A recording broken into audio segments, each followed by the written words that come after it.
Good afternoon and welcome to the Ohio Association of Beauticians, Inc. event. We present to you our president, Dr. Brenda Kennard-Holsey. Good afternoon and welcome, members, officers, friends, and associates of the Ohio Association of Beauticians Incorporated.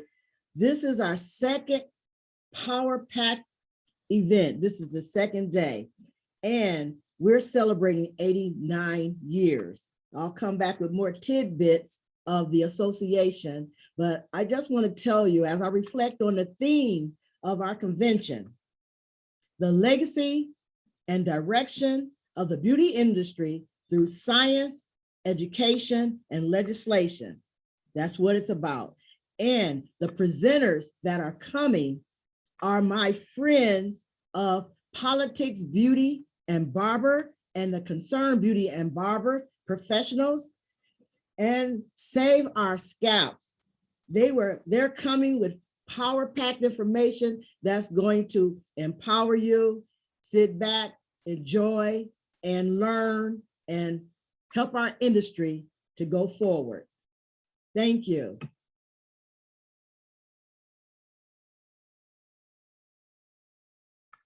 And now I'm going to introduce, we're not going to hold up any time, Dr. Sharon Johnson. She reigned as the chairperson of our advisory board and a former president. Dr. Sharon Johnson will introduce our first presenter today. Good afternoon, everyone. This is a lovely day to be alive and a lovely day for Ohio Association of Beauticians. Thank you, Dr. Brenda, for that wonderful welcome. And I'd like to present to you Tamara Johnson Shealey, a 2022 candidate for the United States Senate representing Georgia. I ran this race in 2020 and placed 6th in a field of 21 candidates, garnering 106,767 votes. Wow, congratulations. I am the lead advocate of Georgia HB 541, a bill that addresses the impact of slavery and Jim Crow on descendants of chattel slavery in Georgia.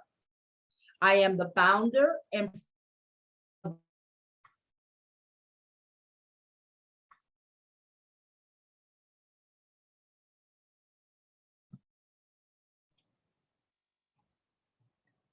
We seem to have had a slight technical glitch. Just bear with us.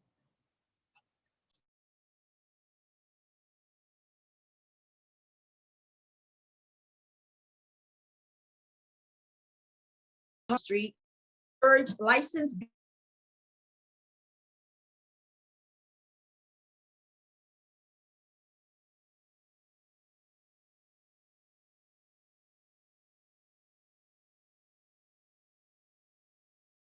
Okay, everyone, it looks like we are having some issues there. So if President Kennard, are you able to continue with the introduction for our first speaker? Yes, I will go forward. Tamara is the founder of the Concerned Beauty and Barber Professionals, and she's a senior advocate of Politics, Beauty, and Barber. Her voice is the voice of the nation in our industry.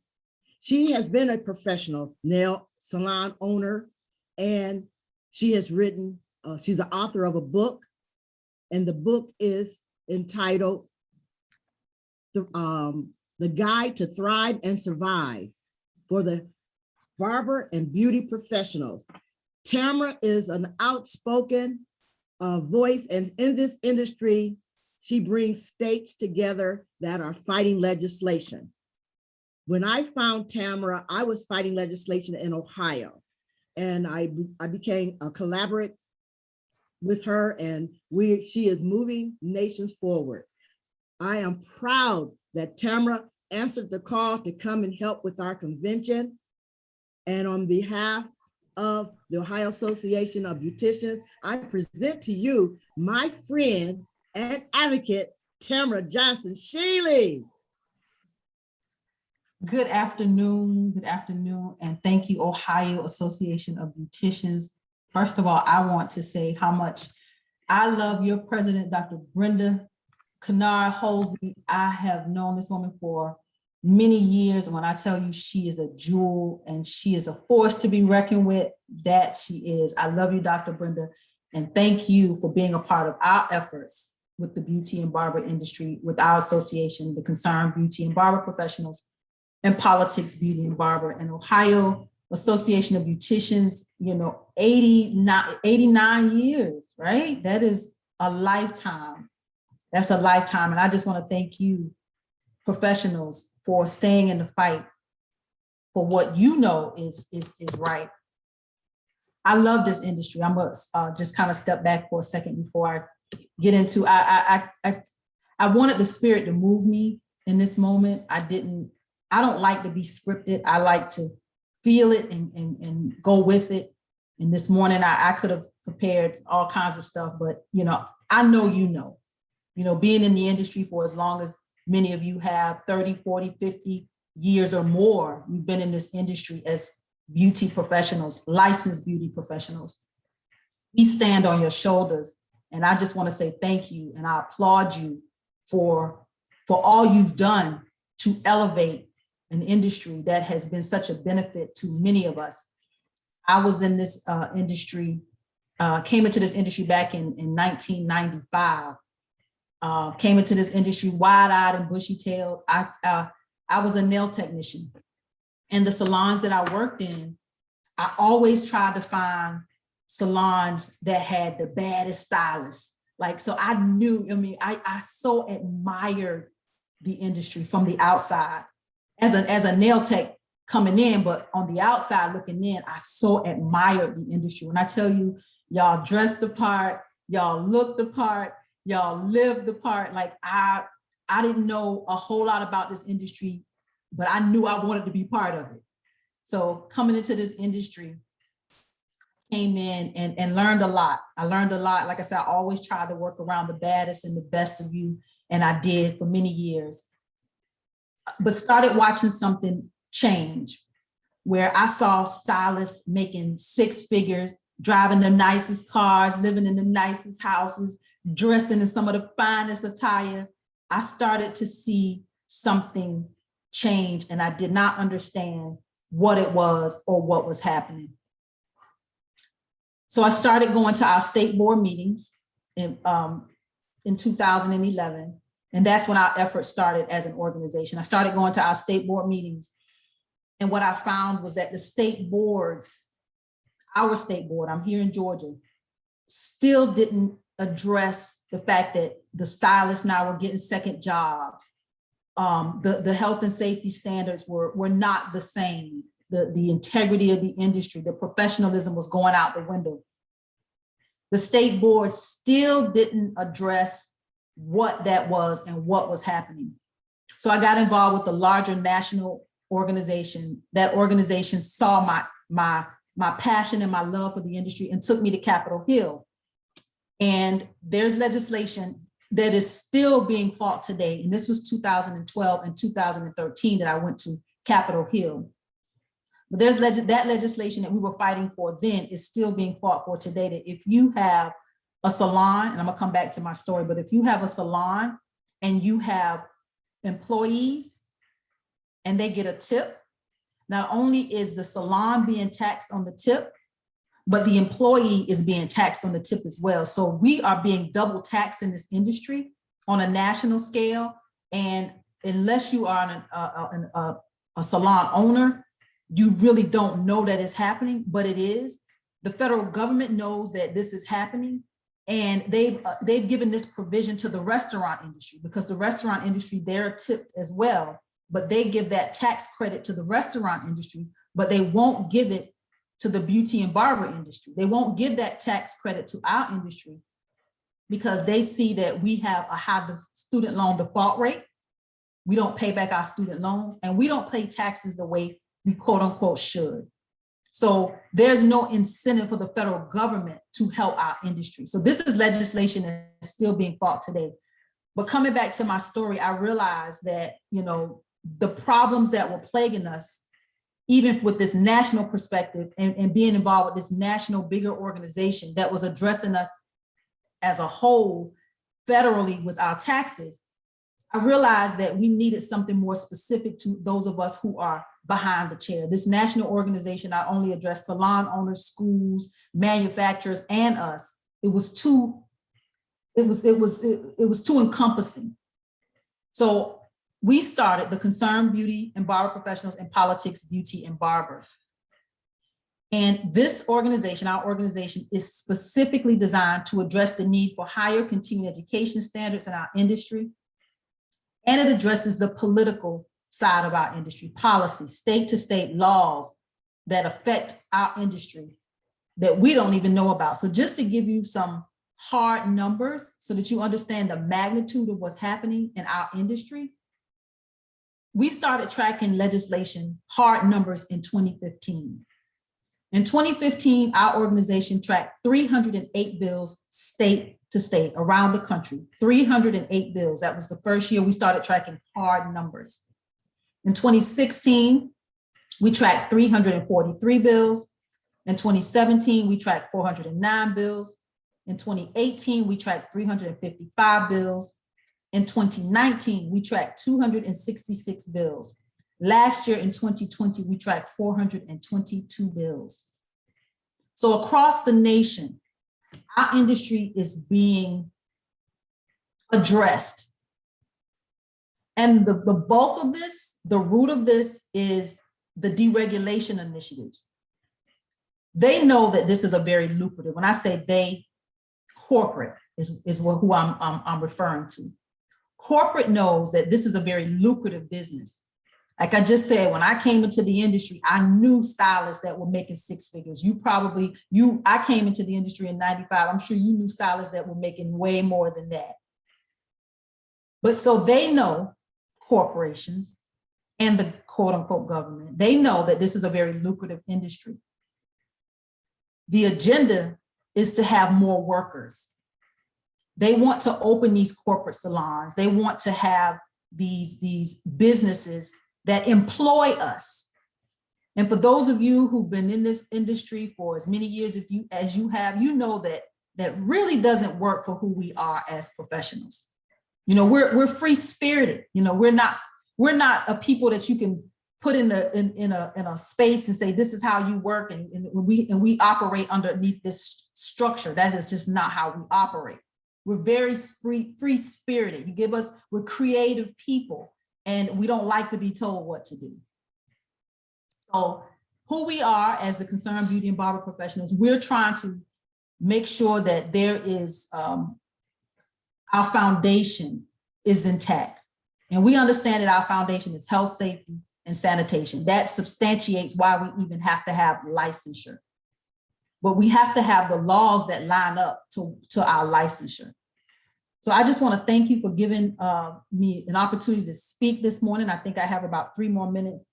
But what I'd like to see and what I'd hope to come out of this moment is that we, the Concerned Beauty and Barber Professionals, Politics, Beauty and Barber, can hopefully collaborate with you even further, because you are the root of who we are. We're the branches to this tree, but you've been around for all these years, and you've made it so we're here today. So I want to thank you, Ohio Association of Beauticians, for all that you've done to create what we have today. And I thank you for this opportunity to speak. And I look forward to a relationship that we can continue to hold our industry together. So thank you. Thank you so much, Tamara. If anyone has any questions for Tamara Johnson Shealey, you can raise your hand or you can write them in the chat. I have also allowed the unmute, but before you unmute, if you raise your hand, that will make it a little bit easier for us to contain. So if anyone has a question, let us know.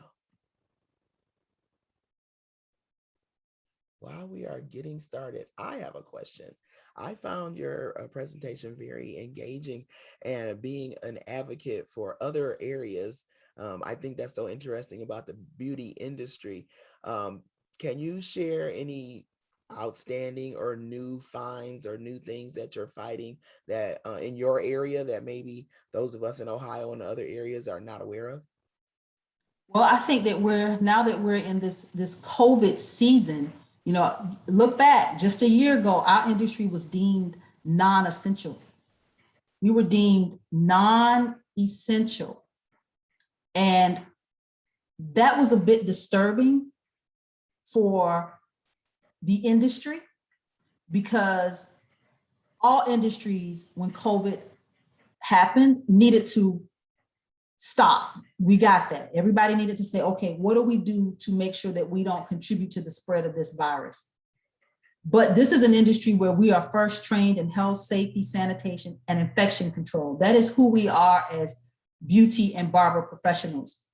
So when they were calling us non-essential, I got the bigger picture of that, being that maybe getting your hair done and getting these personal services, quote unquote, aren't quite necessary. Maybe that would have been a better word, but to say we were non-essential, when that definition is so vague, when I just explained to you that we could have done just like doctors and nurses with protective equipment, personal protective equipment, we should have been able to go back to work. So to answer your question, moving into this 2022 legislative session around the country, we got to be mindful of what these deregulation initiatives could further look like, because we were deemed non-essential. I think Renee, when she speaks, she will probably speak to that category of us being non-essential. Thank you for that. Dr. Sharon, I'm going to bring you up next here. Are there any other questions that anyone has today for Tamara? I would just like to add that our association have been fighting legislation for a while. Back in 1936, I look back at some of our history that they call them beauticians. There were a group of barbers that legislated against beauticians to not cut hair. Now you cut hair. And so the Ohio Association of Beauticians got together and they legislated and they won that. Whatever they were trying to do didn't work. So we've been fighting legislation for a while, and we will continue to fight this good fight. So states gotta just get busy. This is our industry. We're not letting it go. Thank you, Dr. Thank you, Tamara, for being here. Thank you, Tamara, for a wonderful you. presentation. At this time, I pray that I don't freeze up again. I'd like to present to you Renee Herskovitz, hairstylist, salon owner, success coach, and industry advocate, a licensed cosmetologist, educator, author, and salon industry advocate. Renee is a trusted resource, providing a wealth of information. As a respected licensed professional, Renee looks to elevate the status of the industry and the individual stylist by upholding the highest standards of professionalism, ethics, and safety. Her areas of expertise include state laws. In 2013, she became a certified professional coach through IPEC. Her coaching focuses on goal setting, breakdown, business operations, wealth management, and leadership. In 2014, Renee published A Mindful Makeover, The Key to Your Ideal Workplace, a book intended to encourage self-reflection on the career and personal goals of salon industry professionals. In 2020, she took her advocacy and coaching to the next level, becoming a board member of the Annex Beauty Association. Renee immediately pressed for a START mandated sanitation course requirement for unlicensed hairstylists and makeup artists. They succeeded and went on to help countless professionals sustain their business through an unstable economy. In addition to the Annex Board, she was elevated her legislative focus by joining the Concerned Beauty and Barber Professionals Politics, Beauty and Barber. Renee takes a collaborative approach to the legislative process, giving a voice to professionals. At this time, I'd like to present to you Renee Herskovitz. Hi, guys. Hi. So excited to be here. I just want to thank you guys for inviting me to come on and speak about the truth behind deregulation, because there's some, funny business behind all of it. And one of my biggest things is I always have to know why something's happening. So I'm a big why person. So anytime something comes up, and especially when you're talking about lowering the standards of something, to me, that doesn't make any sense. So I want to know why that is being done. And I just love being a part of a group that works with other states, because it's really interesting to see the similarities and not even similarities, the exact same wording in bills in a bunch of different states. Because that tells me that that's not an individual representative introducing that bill. That's coming from somewhere else if they have the exact same wording. So I started doing a lot of digging behind the representatives that were introducing these bills and finding out where they're getting their encouragement to do these deregulation moves. And so I'm just going to share my screen. I have a couple slides. I'm going to show you guys. Bear with me. Okay, did it. Okay, so a couple questions that I just have on here. Why do I care? I initially wrote that as why should you care? But I think the reason for that is going to be different for everybody.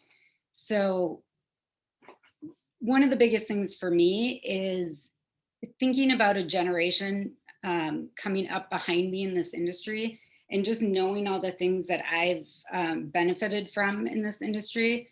I could just go about my business right now, because what is deregulation going to do to me? I own a studio, I work by myself.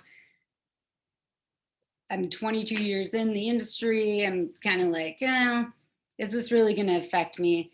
But when I think about the industry as a whole and how it would just pull it apart piece by piece and create so many issues for all the people coming up behind any of us who have been in the industry for a long time, it makes me sick to even think about and really already be able to see what that would look like. So the first part of why do I care, when I'm thinking about So a couple of things that can happen. So potential cost to salons when stylists and barbers are underprepared.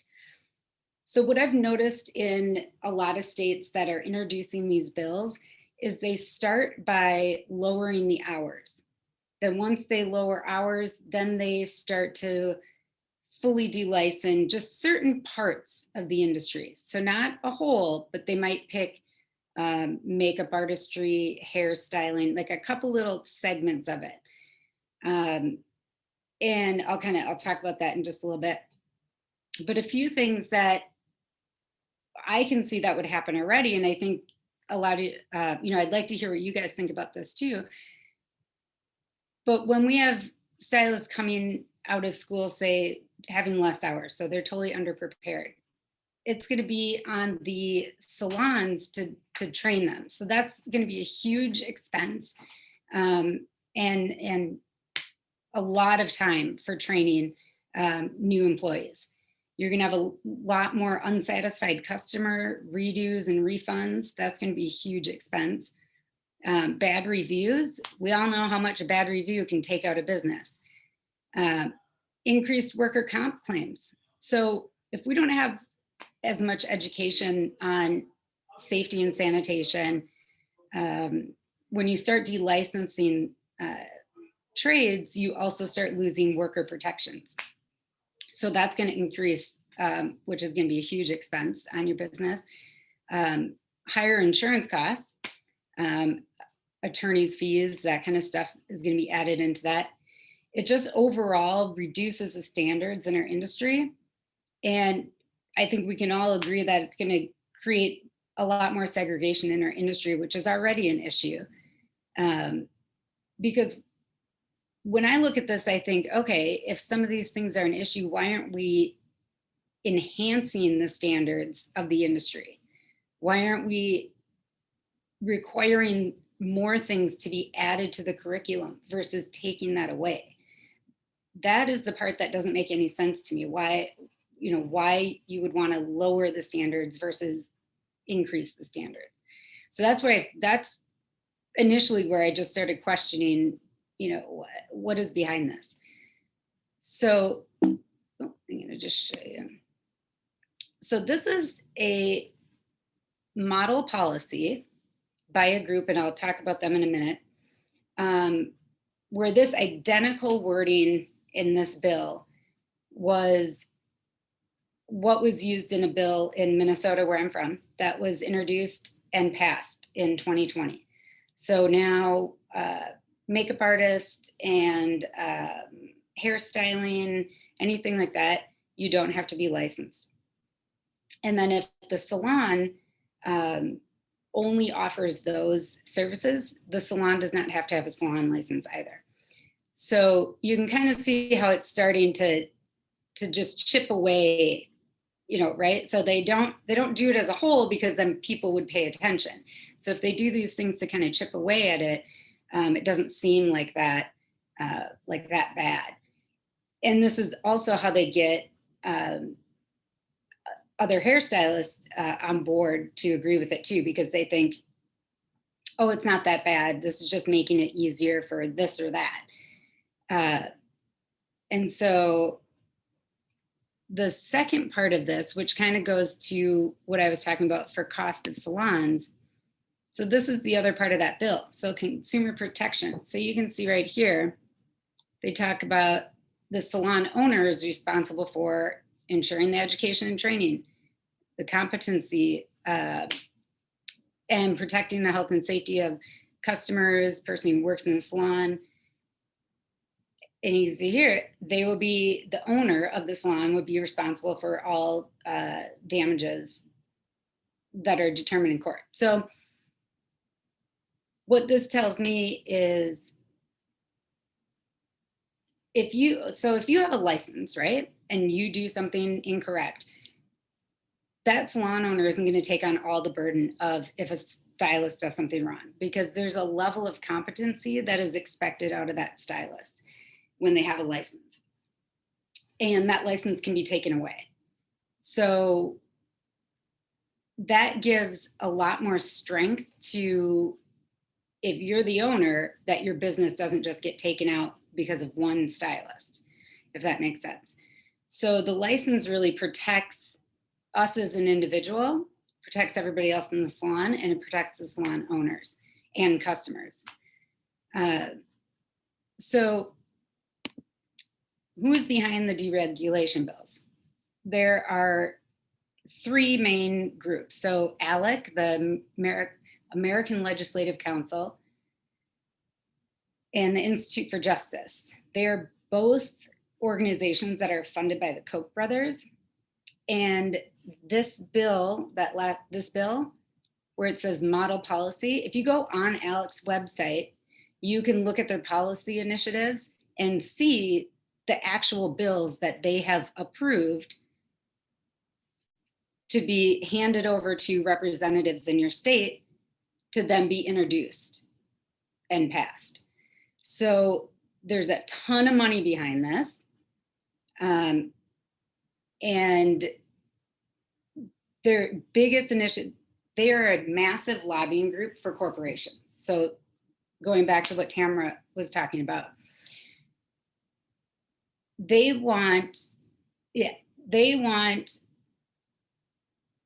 the industry to turn over to low wage workers so they can have tons of workers whenever they want, because you don't have to go to school, you don't have to get licensed. So they can just have a plethora of employees to pick from. They can pay them low wages because there's no standards, and yet they're raking in tons of money. And just to show you, so this is one of the comments that, so Ed Timmons is the Institute for Justice. He's kind of one of their spokespeople. And you may see him, he shows up a lot of times in hearings for these types of bills. And so you can see what they said. This is from his own study that they did at the Institute of Justice and the Charles Koch Foundation. These laws are brought about by the professional. Consumer groups don't typically lobby for additional protections. As an economist, I find it hard to believe that the primary motive of these professionals is the health and safety of consumers.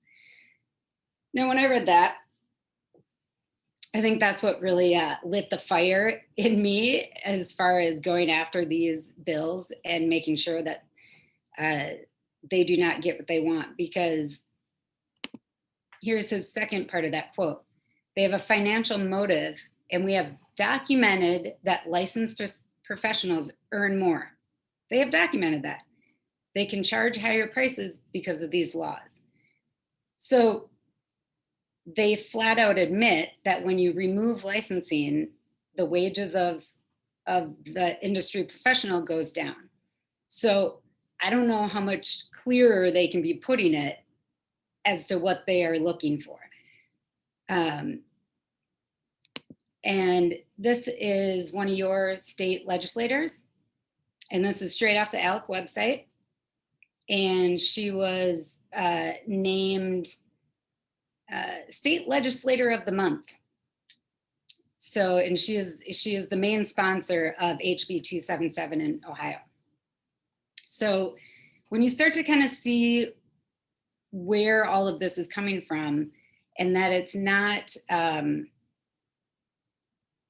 these legislators really caring about our professional mobility and, us being able to get into the industry quicker, it's not true. It has nothing to do with that. It has everything to do with them creating low wage workers. And perfect example is in Ohio, your license is, you have reciprocity to what, 30 states currently? And if HB 277 goes through, the status will be able to move to 2. So tell me how that has to do anything with mobility. It doesn't. So the reason why they can say these things though, and to other legislators, they're like, oh, that makes sense. Let's make it easier for them. They don't even read half of the bills. So unless we're the ones pointing it out and talking to people about it, this stuff is going to continue to pass. So one of the biggest things I tell people to do is start talking to your clients about it, because any client I've ever mentioned it to, they do the whole, you know, when you're coloring somebody's hair or cutting their hair and they do the full turnaround look to talk to you. Every time I've done it, that's what happens. And they want nothing to do with it. So, meaning they think it's ridiculous and don't want to see it happen either. So the consumer does care. They just don't know.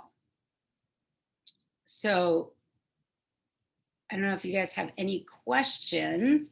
This is a topic I could talk about for a really long time, so it's really hard for me to condense the information.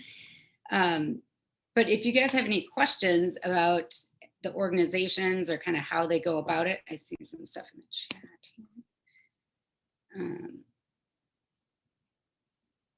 Okay. Tara, unmute yourself.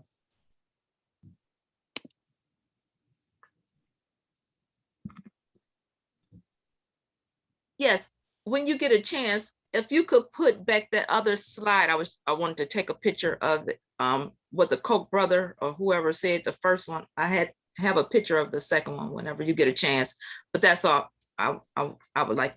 The one with the quote. Yes. Oh, hang on. I'll try to get that back up there.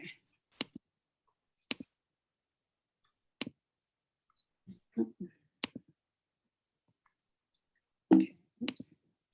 Oh, now you're seeing my whole thing. Oh, actually, I can just pick it from here. Yes. Yes. Thank you so much. Okay. Thank you. This is a good one too, if you want to take that one. I took that one already. Okay, good. And so, oh, sorry, I'm trying to get out of. We have a hand up. Yep. Arnetta.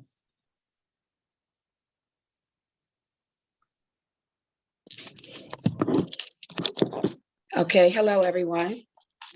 Hi, Arnetta. Great information, Renee. I am so glad that you guys are talking about this topic.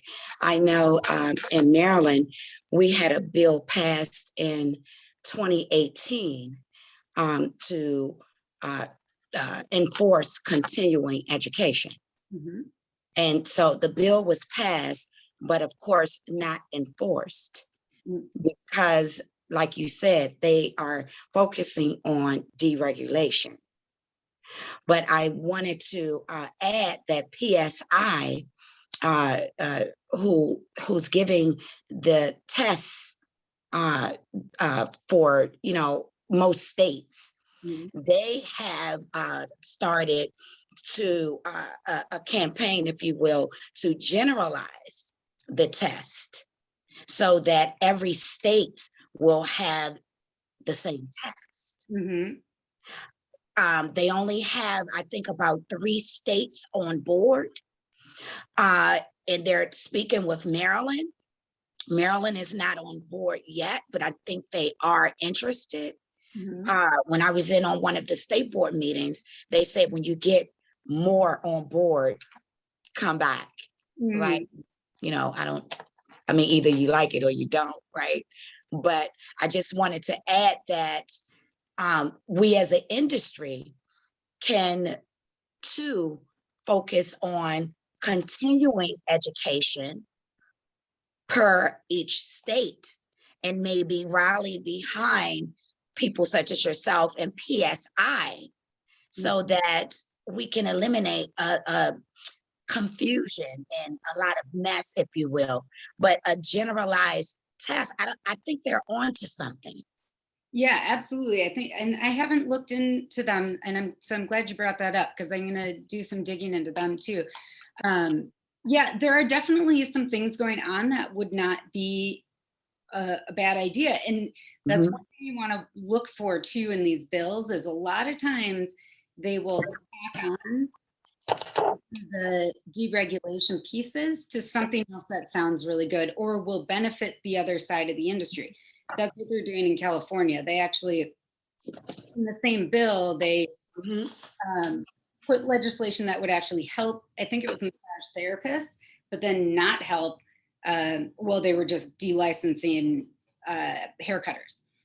So they do that to try to get the thing passed as a whole. And so we really have to be making sure that we're reading all the parts to it. And part of reading a bill, you really have to follow all of the mentioned like subsections that they're mentioning in there. Because if you just read the bill as is, you might not even see what they're actually talking about. But if you follow the whole trail, one line of a bill could end up being 7 pages long, but you won't know what they're actually trying to say until you read all 7 pages. So they're very tricky at how they hide what they're really trying to do in the bill. And so, yeah, I just really encourage people to read through that. One of the things that's been super helpful for me has been to not only contact my representatives, but always their assistants as well. I've gotten a lot of response from senators' assistants that have helped me out tremendously. And so that is a really good resource I tell people to use all the time, because you might not hear back from the senator, but their assistant will definitely get back to you. And if I might add, people, as much as you possibly can, attend your state board meetings, Yes. because that's where you hear a lot of updates and things that are happening and going on. They have to inform you. But the problem is we don't attend the meetings. And now they are virtual because of the pandemic.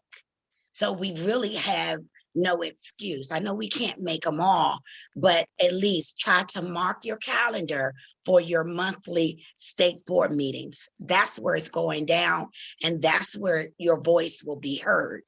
So, yeah, and just one thing onto that, if we're at the state board meeting and they're talking about a rule change or something like that, the part that's a little unfortunate there is that means the legislation has already been passed. So if we want to get ahead of it, we have to make sure we're attending the hearings for the bills before they actually get to the state board. So yeah, both things should be attended for sure. Yep. Yeah. Awesome. Any other questions? I don't know. Just kudos. We have a question in the chat from Candace Jones. She asked, what can us as professionals do to stop this? I think one thing that Miss Arnetta just mentioned was one thing, attending no state meetings, but do you have any others? Yeah, I think so. Definitely look up what bills are currently introduced in your state that have to do with cosmetology. And if anybody ever wants any help reading through those, I'm more than happy to help you do that. I think Brenda will probably supply you with my contact information. And the Politics, Beauty, and Barber site is a great site to be keeping tabs on.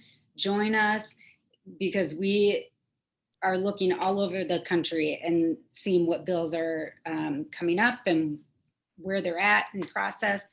But definitely knowing what bills are going on in your state, and then contact your representative and their assistant and watch the hearings. You can testify at hearings. You usually get about 2 to 3 minutes to testify.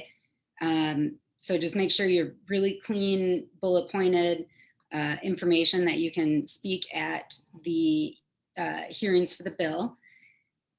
And talking to your clients about it, talking to people who are not in the industry. I think I was just talking to Tamara about this, that's something I feel like we need to take that angle, because regular people don't know that this is happening, and they freak out every time they hear that our industry could possibly be just anybody doing it. So I think getting that out to the public, I'm going to try to get some kind of news segment around it, sometime soon to really get people paying attention to it. So anything you can do to get awareness out there and just keep talking about it. Thank you, Renee. Brenda, you had your hand up? Yes, I just want to say kudos to Renee and being a part of the Politics, Beauty, and Barber is a wonderful marriage of my organization, the Ohio Association of Beauticians. And as an advocate, we are attending state board meetings, and we are writing and talking to our representatives and their aides, and we're going to the hearings. Often we are doing testimonies, written and in person, that we can write. And as an advocate for my state, I send to my members those bills, House Bill 277 and Senate Bill 133, to them so that they can be aware of it and the breakdown about what it really is. And so I encourage and I really entreat you all to pay attention to those things that I send out. Send it out to the industry as a whole in the state of Ohio. If they're members of our state and if they're not members, I send it out. And that's, if each one of us reach some of them, then we can reach a multitude, and by numbers, we can be a force to be reckoned with. Absolutely. Absolutely. Yeah. Thank you for your wonderful presentation. Thank you. Keep calling out the people behind it too, because they're the ones who, when people really start knowing who's behind it, that's Yeah. when the tables turn. So, yeah. Thanks, guys. Woohoo, yay.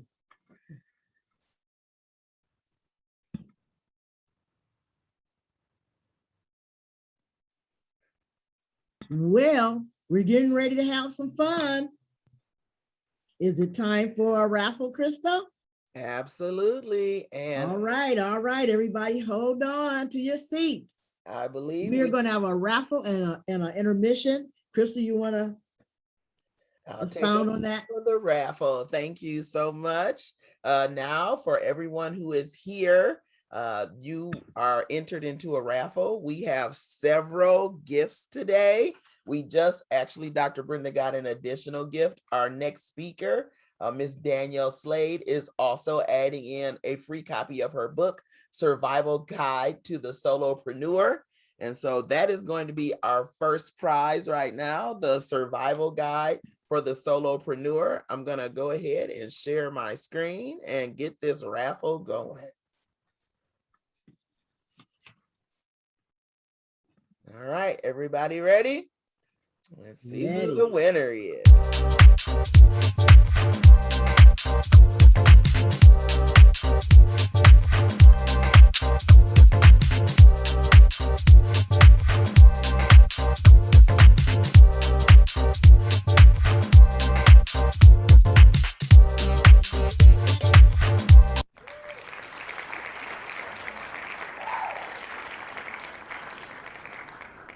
All right, we have Miss Taisha Brown.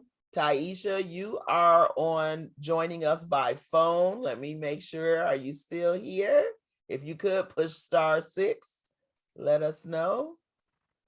Any of my co-hosts, do you see Taisha still in the meeting? Uh-oh, looks like Taisha left the meeting. So we are going to spin again. You have to be present to win. Give us 1 second. We will run it again.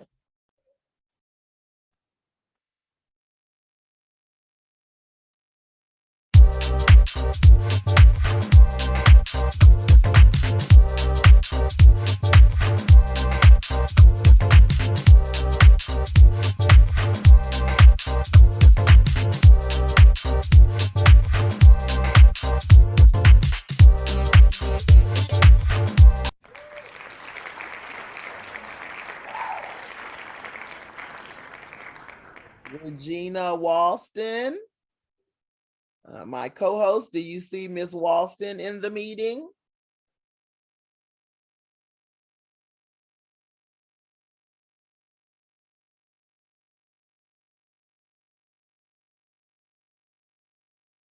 Let's see. Her name is there. Okay, then Regina, you are the winner. You receive a copy of Miss Slade's book. And we will send you information on how to receive that book. So you'll get an email from us. So congratulations to you, Miss Walston. Our next prize is going to be a $25 gift certificate to Dudley, courtesy of Miss Alona Edwards, a Dudley representative. So this is a $25 gift certificate for Dudley Supplies. Here we go.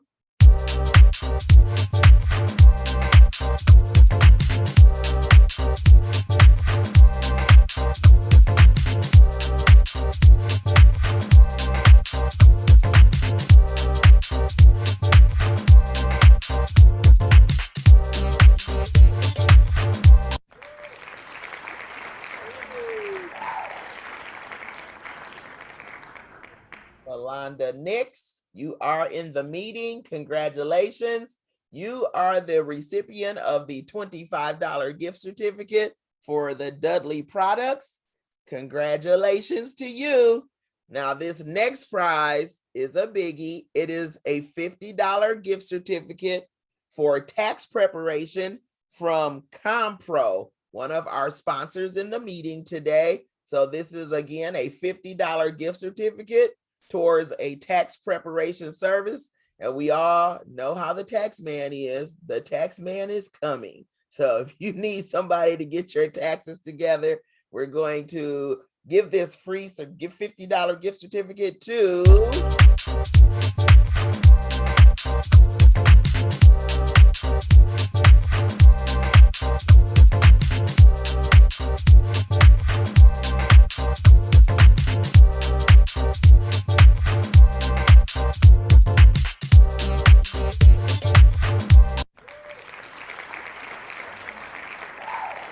Laverne Anderson. And Laverne is in the meeting. Anyone see her? Yes, Laverne. That should be Laverne Armstead. My apologies. That's Laverne Armstead. Miss Laverne, you are the recipient of the $50 gift certificate. Congratulations to our winners. Next up, after we have our intermission, we will be hearing from Miss Danielle Slade, and we have a 5-minute intermission coming up.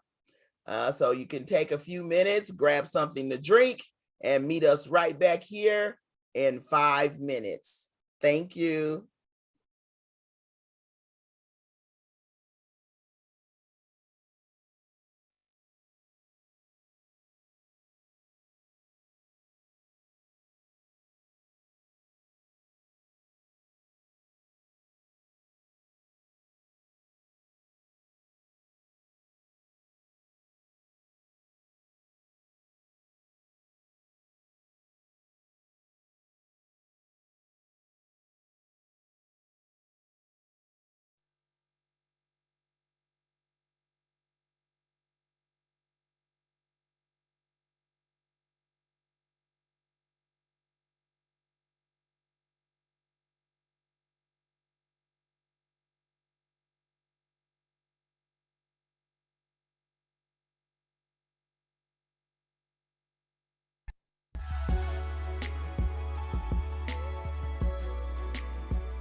And we are back. We have 1 second to get our president back into the meeting.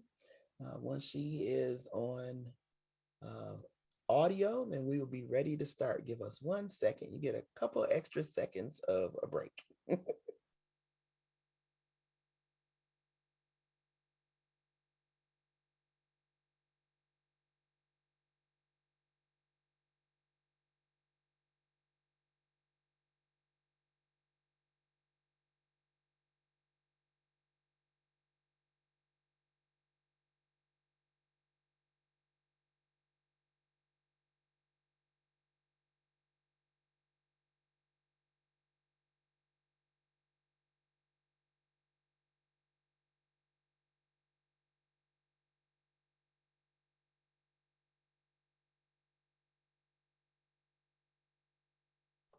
Okay, I think we are ready there.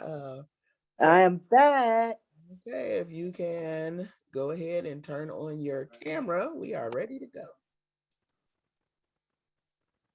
My camera's not a good camera on this phone.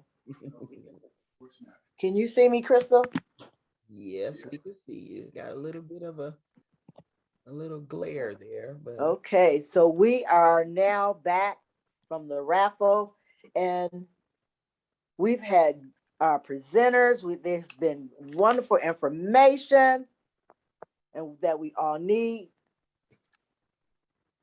And I would just like to say to all of my presenters that on last evening, we had our President's Award and recognition.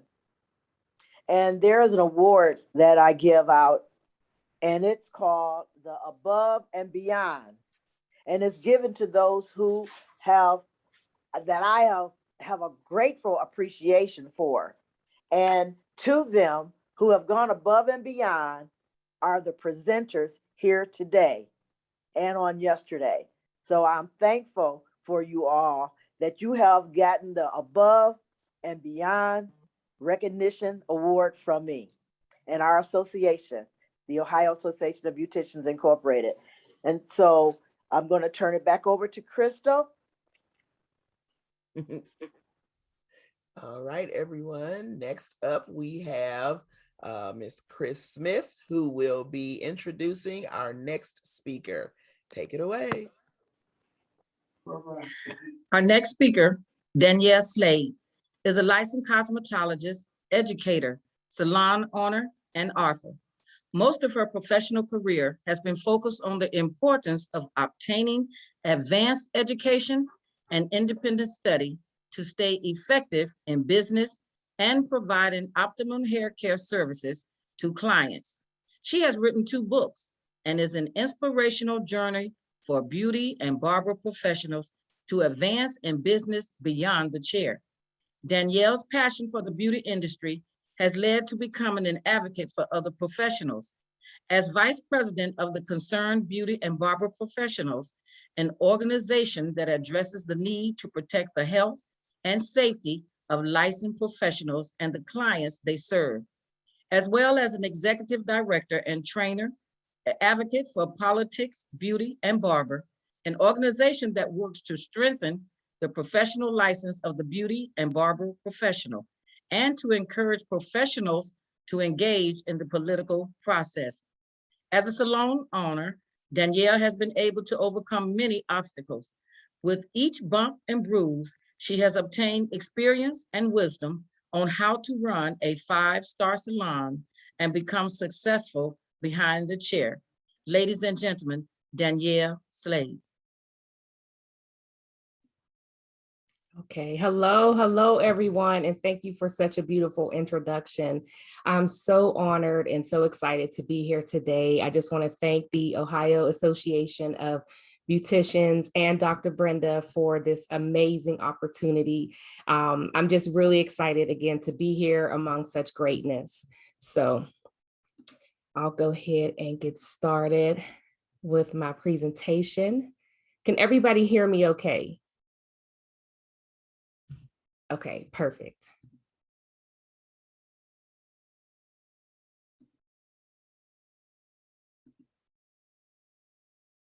Give me 1 sec.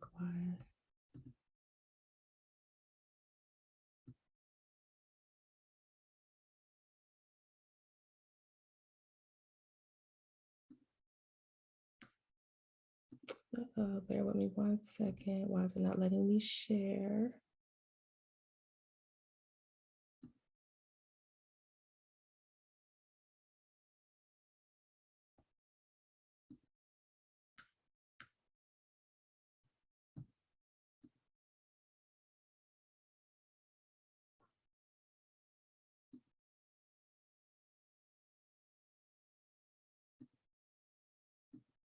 There we go. I think all right, all snap. Can we all see the screen? Okay, awesome, awesome, awesome. Thanks everyone for your patience. So I'm going to be talking about why you suck at business today. And I've already pretty much been introduced. So again, I'm just Danielle Slade, licensed cosmetologist, educator, salon owner, and a proud member of Politics, Beauty, and Barber. And I know everyone is thinking, who is she and what makes her qualified to say, I suck at business or you suck at business? And I'm actually speaking from my own experience and the lessons that I've learned over the years. So soon after opening my salon, it was clear that I did fabulous hair, but I sucked at running an actual business. Having a space to be creative, a solid clientele, and making money does not guarantee that your business will be successful. So instead of becoming an actual boss, I became a slave to my business. So I had to really change my mindset to avoid closing my business. Most small businesses, especially hair salons, fail within the first 5 years for a multitude of reasons. And by the end of my first year, I realized again that if I continue things the same way that I did when I started, that this would also be my story. The shutdown of 2020 had really exposed a lot of the flaws in our business practices. During that time, I just learned that so many beauty and barber professionals were already struggling well before 2020. So when the pandemic hit, it just really took the industry by storm. So in this short presentation, I will just go over some reasons that can cause you to suck at business, and I'll give you a few steps to help you break this cycle and also level up. So the first one I want to talk about is opening a salon, suite, or barbershop because you got skills and you want to be a boss. Now, being talented is only a small percentage of being successful. Without proper understanding of actual business operations, it is easy to become booked, busy, and broke. And a lot of owners are now working alone or with limited staff. So being a boss without any employees can make you a slave to your business without us even realizing it. So because the business has to only rely on you to function, you have to really ask yourself, can the business operate without you? Even if you do have employees, can you afford for someone to get sick or even take time off? A lot of us are still trying to catch up from what happened most of 2020 into 2021. So if you were to take off of work, if you have employees that will take off, would that jeopardize paying the bills? So these are just some things I just want you to just kind of think about if you are still behind the chair and you are operating a business at this time. So again, it just touches on just really understanding what it takes to run a business. So number two, next thing I want to talk about is not having an actual business plan. A business plan is a document setting out a business's future objectives and strategies for achieving them. The business plan can provide clear insight on how you want the salon to function, directions on how you plan to achieve business goals, and even offer motivation in those stressful times. And we know those stressful times, they do happen, and they do happen a lot. So when you are, dealing with those times where you just kind of need some extra motivation, or you just to even think about why you even started in the first place, you can kind of refer back to your business plan to give you that extra push that you need. Now, if you have plans on, growing the business by hiring employees, expanding into a larger space, et cetera, then you will need capital, or extra funds to make this happen. This information may also be requested by potential investors and banks if you are applying for loans or any type of business credit. They want to know how the money is going to be spent and paid back. Next is not keeping track of the finances, not knowing your numbers. No matter how much money you think is coming in, you should know exactly how much money the business makes daily and weekly, what it costs every month to run your business, and how much money is left over after all of the business expenses are paid to determine if your business is actually profitable. Now, it's easy to think that because your chair is busy, that you're making money without realizing how much of it is being spent on products, equipment, repairs, payroll, etc. Utilizing an online accounting software or Excel spreadsheet can help you to stay organized and visually see where your money is going every month. And it also makes filing your taxes so much easier. I know we talked about taxes during our raffle, but taxes are an important part of, just really having a sustainable business. Now, I do have income and expenses spreadsheet that is included with my book, Survival Guide for the Salonpreneur. That is available on my website, or if you have any questions, please don't hesitate to drop that in the chat. So next I want to talk about not having systems in place. Now, systems do help your business run more efficiently, things such as online booking. I've noticed that a lot of people, they still like the old school pen and paper, and that's fine. But what I wanted to talk about is that online booking allows your client to schedule an appointment without any direct contact from you. It avoids unnecessary interruptions like phone calls, text messages, direct messages on your days off or even off hours.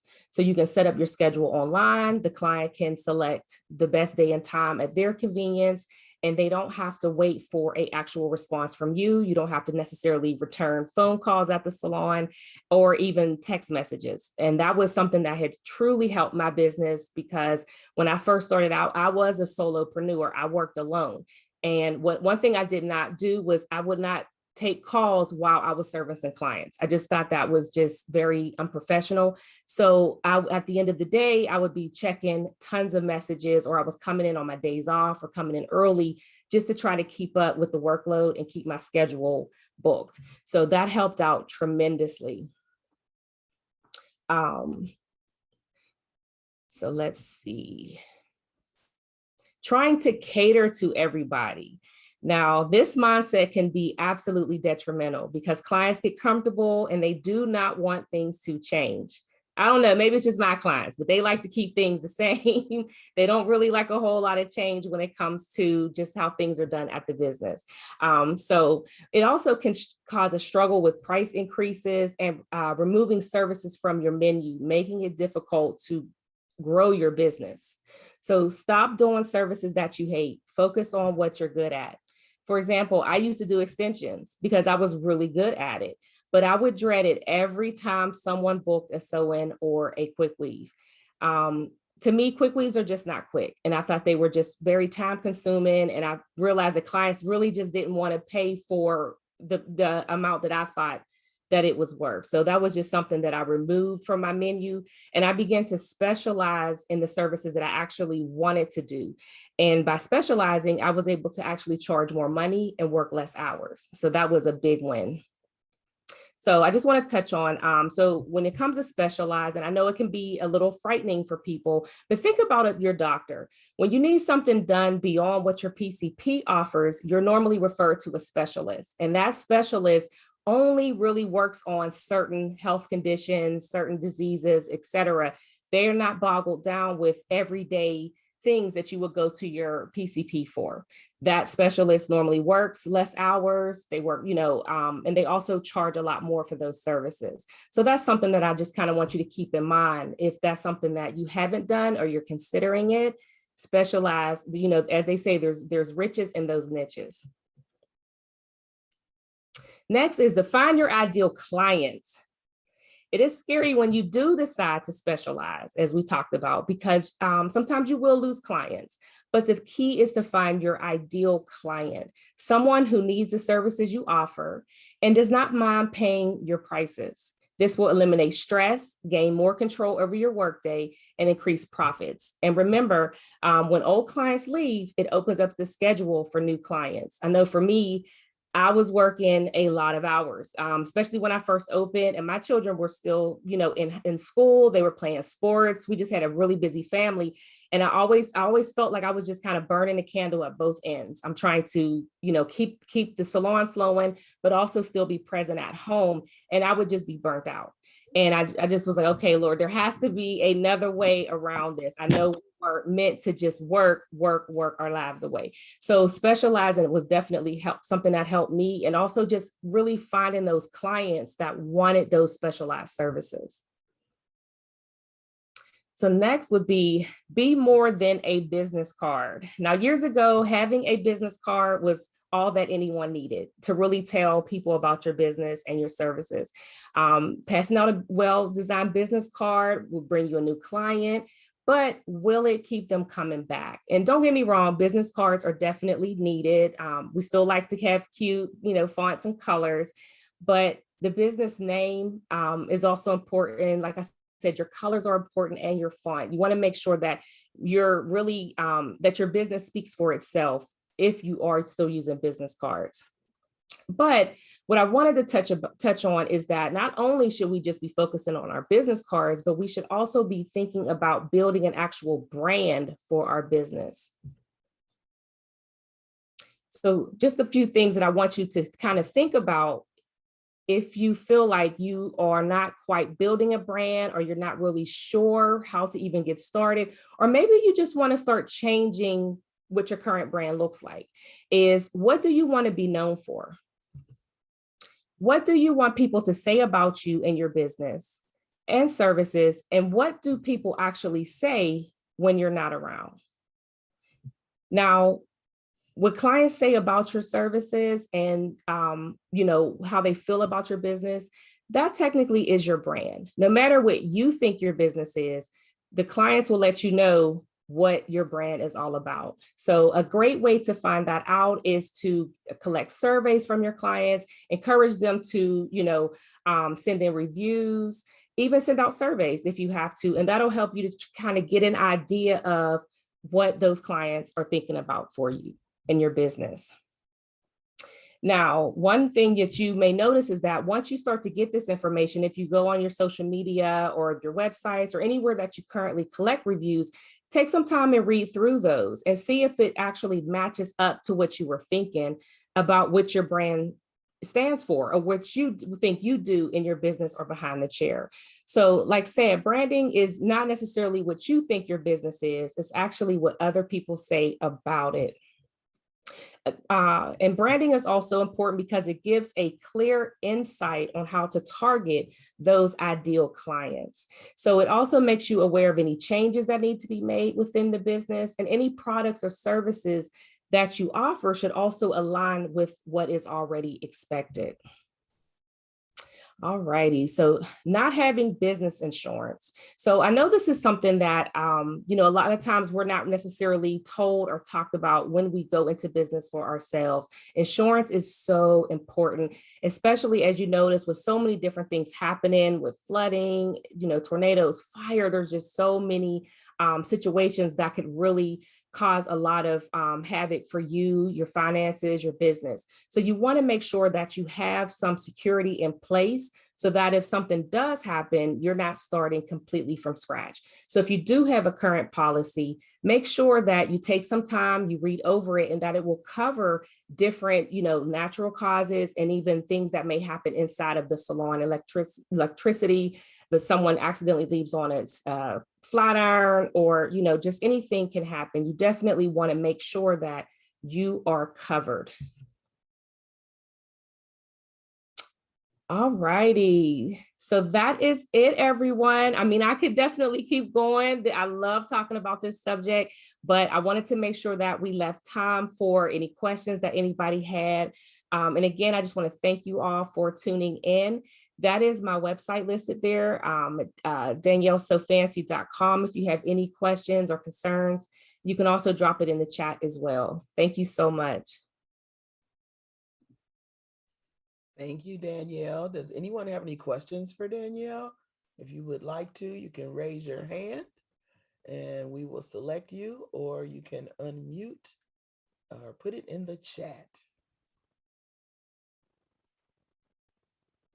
All right, so I have a few things for you, Danielle. I do a lot of those business services that you mentioned there, the planning piece and things of that nature. And while I'm not a hairdresser, I do lots of different things for business owners all over. Can you talk a little bit more about the planning side, the business plan? Because I often find with a lot of my customers that they want to go right to the business piece. They don't want to sit down and plan out. I personally take the entire fourth quarter to plan out my following year. And what is your thoughts on the business planning process, and that it's not too late, even though you've already started?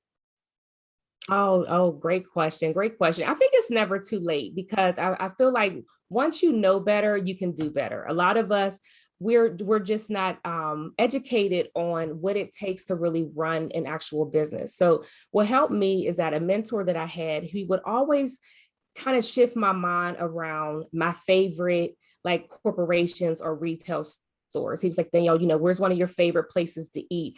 Or where's one of your favorite places to shop? And he started to really, really change my mindset on what makes these particular businesses profitable, what makes them stay in business. And initially you think, oh, well, it's a corporation, they have all of this, employees, these people, are a certain race or nationality. But at the end of the day, it's all about planning, and it's all about really having a full scope of what you want your business to look like. And first off, you have to know your numbers. You have to know how much money that you have to invest within your business. For example, when I first started, I worked with because we did a lot of our business was open with a lot of our own money. And a lot of people don't necessarily have that opportunity. But if you are a person that is saving, or if you are able to get some type of investment, whether it's a loan, family, whatever, you want to make sure that you kind of spend that money on paper first. And I just think that it's important that you don't just focus on how the business looks, the pretty chandeliers, the paint on the walls, but you really want to just really have an understanding of what it takes, what equipment do you need, how many employees do you want, what kind of shampoos are you selling retail? There's just so many things that you want to, think about as you're planning out your business. And listen, if you already are in business, you can start today, you can start tomorrow. But what you want to do is, have an idea of what you're starting with, how much you plan to make, and how much it's going to take to run that business. And the first step would really be just really doing, whether it's weekly or monthly, but you want to keep track of your expenses. You have to know what you have coming in versus what's going out. And I think that helps as well. Now, where the business plan can come into place is that, because I know for me, I didn't necessarily start with a business plan. I just kind of had some ideas in a journal and boom, I made it happen. But as my business grew, I recognized that I wasn't prepared for certain levels, like kind of, as they say, new level, new devil. There's a whole lot of things that start to happen as you progress, or if you do want to grow your business. And that's when I had to really sit down and write that business plan out and say, okay, how much money do I want my business to make a month? What services do I need to cut out my business? Like for me, I took out extensions. They're profitable, but it also wasn't my favorite service. And I realized it slowed me down. So I started to shift into more specialized services. So that way I could really run my business like a well-oiled machine. I knew what time I would start. I knew what time my next client was coming in. I knew what time I was able to take a break. I just was really able to gain more control over my day.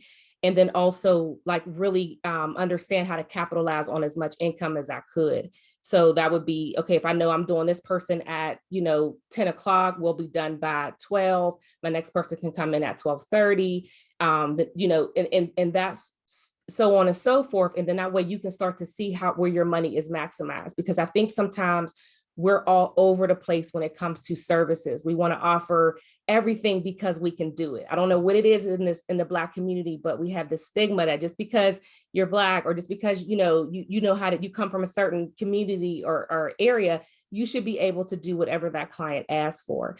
And I just noticed that I was losing money by doing that.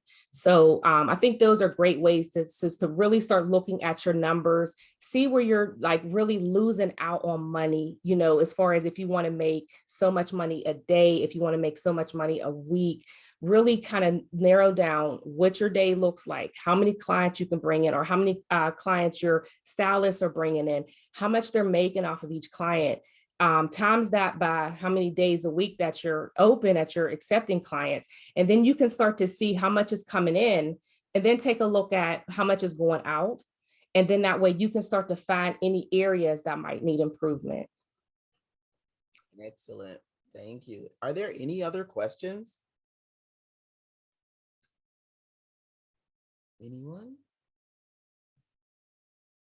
Okay, I am going to turn it over now to Chris.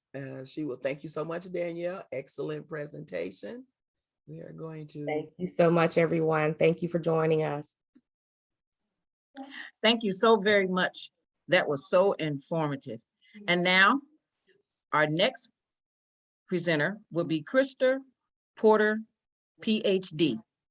She is the president of the Save Our Scalps Initiative and owner of Maine Insights Incorporated, a company that conducts research to further understand the specific needs of the hair and the scalp. As a recognized contributor in the world of hair science, she established the Our Black Hair Matters. It is a movement and it provides knowledge about hair to individuals, professionals, and industry leaders. She is passionate about debunking myths and empowering others to properly care for their hair. Dr. Porter spent the majority of her 21-year career at L'Oreal, USA, where she managed the physics laboratory and consumer insights team to study the biophysical, the characteristics of hair and pigmented skin within different ethnic groups around the world, and to also to understand behaviors that are related to consumers' experiences. During the past 17 years, she has shared knowledge about ethnic hair to fellow scientists and the public at national and international venues. She has also contributed to L'Oreal's global classification of curl in hair and has authored numerous papers, presentations, and book chapters on hair straightening and ethnic hair. Dr. Porter began her career in cosmetic science at Ulner Ever in the year of 2000. While there, she was part of a measurement science group and conducted research for aid to formulation. Ladies and gentlemen, Crystal Porter, PhD. Thank you so much, Chris. That was awesome. I had no idea that the entire bio was going to be read. So thanks everyone for bearing through all of that. I am delighted to be here. Thank you, Ms. Brenda, for inviting me. I am very passionate about science and ways that we can elevate the industry together. So without further ado, I am going to get started. But I want to also let you know that everybody's been virtual for so long, and I like live sessions, I like the interaction. So what I think I'm going to do, which is a little different than I've done before, is to invite you to put questions or comments in the chat, and I will stop periodically throughout the presentation to address any questions or to just have a conversation. So. All right. Go to presenter. All right. Can everybody see the presentation? Yes. Awesome. All right. And so, as I said, I'm really happy to be here. And I want to, kind of use this opportunity just to plant seeds about the power of science and to talk about what I believe is the next frontier in hair care. Let's see, I'm gonna go forward. All right. So I want to start off by talking about what I want you to get from this particular presentation. So the first, I want to give just a little bit about the state of the current industry as I see it, and then give a definition of what science is, because you hear a lot of people talk about, oh, I'm all about the science when they are talking about caring for hair. And I really want to set the tone for what I believe it is. And share with you different definitions. I want to talk about getting unstuck. And when I mean unstuck, I mean, I really do feel that the industry is not being progressive enough when it comes to taking advantage of the advancements that we have in technology. Then I want to talk about thinking critically, because I see that there's a tendency for us to become emotional. And when I say us, I'm including not just people in the field, I'm just talking about human beings. We are emotional beings, and a lot of times we make decisions based on how we feel and not necessarily based on critical thinking. And there is, I believe, things that you can consider to really help you to think through this, have the thought process. I want to talk about some strategies in terms of working together, and then end in collaboration. All right, and so I want to talk about 21st century knowledge and how it impacts the beauty industry. Because now if you think about where we are moving in terms of advancing science, there's really more of a need to consider our environment. And this is seen with the new, I would say, research in epigenomics. And epigenomics is, if you haven't heard of it, it is the study of the genome. And a lot of people, I wouldn't want to say even 20 years ago, really thought that, oh, everything is coded in my DNA. And if my parents have a particular ailment, then that's something that I may be more susceptible for. But what recent research has shown us is that no, you can actually change your lifestyle, and the way that your genes are expressed can be different based on what you do and how you live your life. And so that is just showing how the environment is important, but also the advancements with the microbiome. And this is something that has really taken off over the last 5 years, but it is talking about how microorganisms exist outside and inside of our bodies. And it goes beyond what we typically learned in high school in terms of, oh, you have microorganisms and they're bad and you should stay away from them, kill all the germs. It's a little bit more about how there is a synergistic effect on how we and our lifestyle can affect our environment in terms of the microbial content, and how that microbial content affects us. And so even something as simple as a tree growing outside, if you don't have the right blend of microorganisms, then that tree can die. And so these are things in our environment that we are just now learning how important it is. But also, the culture and lifestyle and how that really influences our needs. So for example, your diet. So if you are ill, or if you have a particular ailment, what we have found recently in the literature is that you can self-heal through your food, let your food actually be your medicine. And so that is something that we're finding more research on. And then when it comes to hair, we don't have a whole lot of information. And so we really need to work together to understand that. And I'll talk about that a little bit later. But even talking about grooming practices, the water that you use, the region that you stay in, I mean, there are so many variables that can play a role into why your hair is the way it is.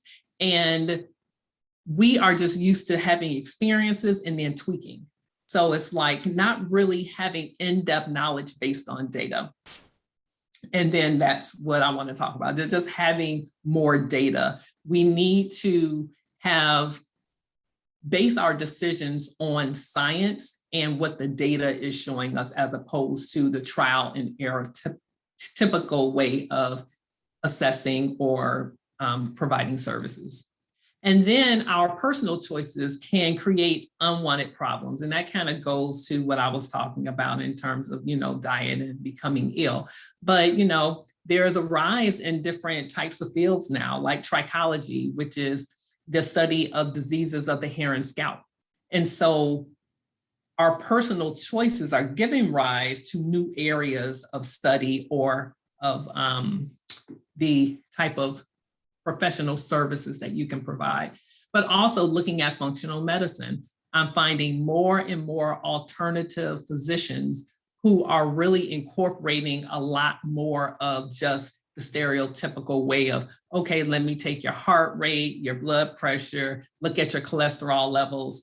There is more of a functional medicine, meaning, once again, having your food be your drug.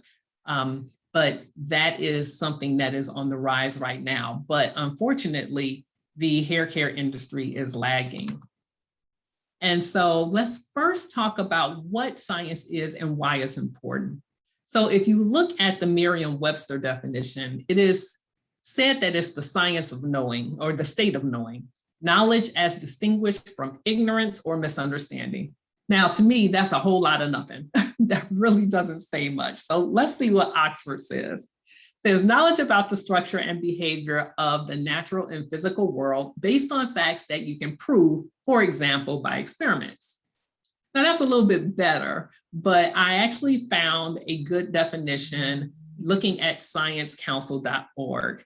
And Britannica has one too, but it really isn't up to par. So if we look at sciencecouncil.org, they're talking about science actually being the pursuit and application of knowledge and understanding of the nature and social world,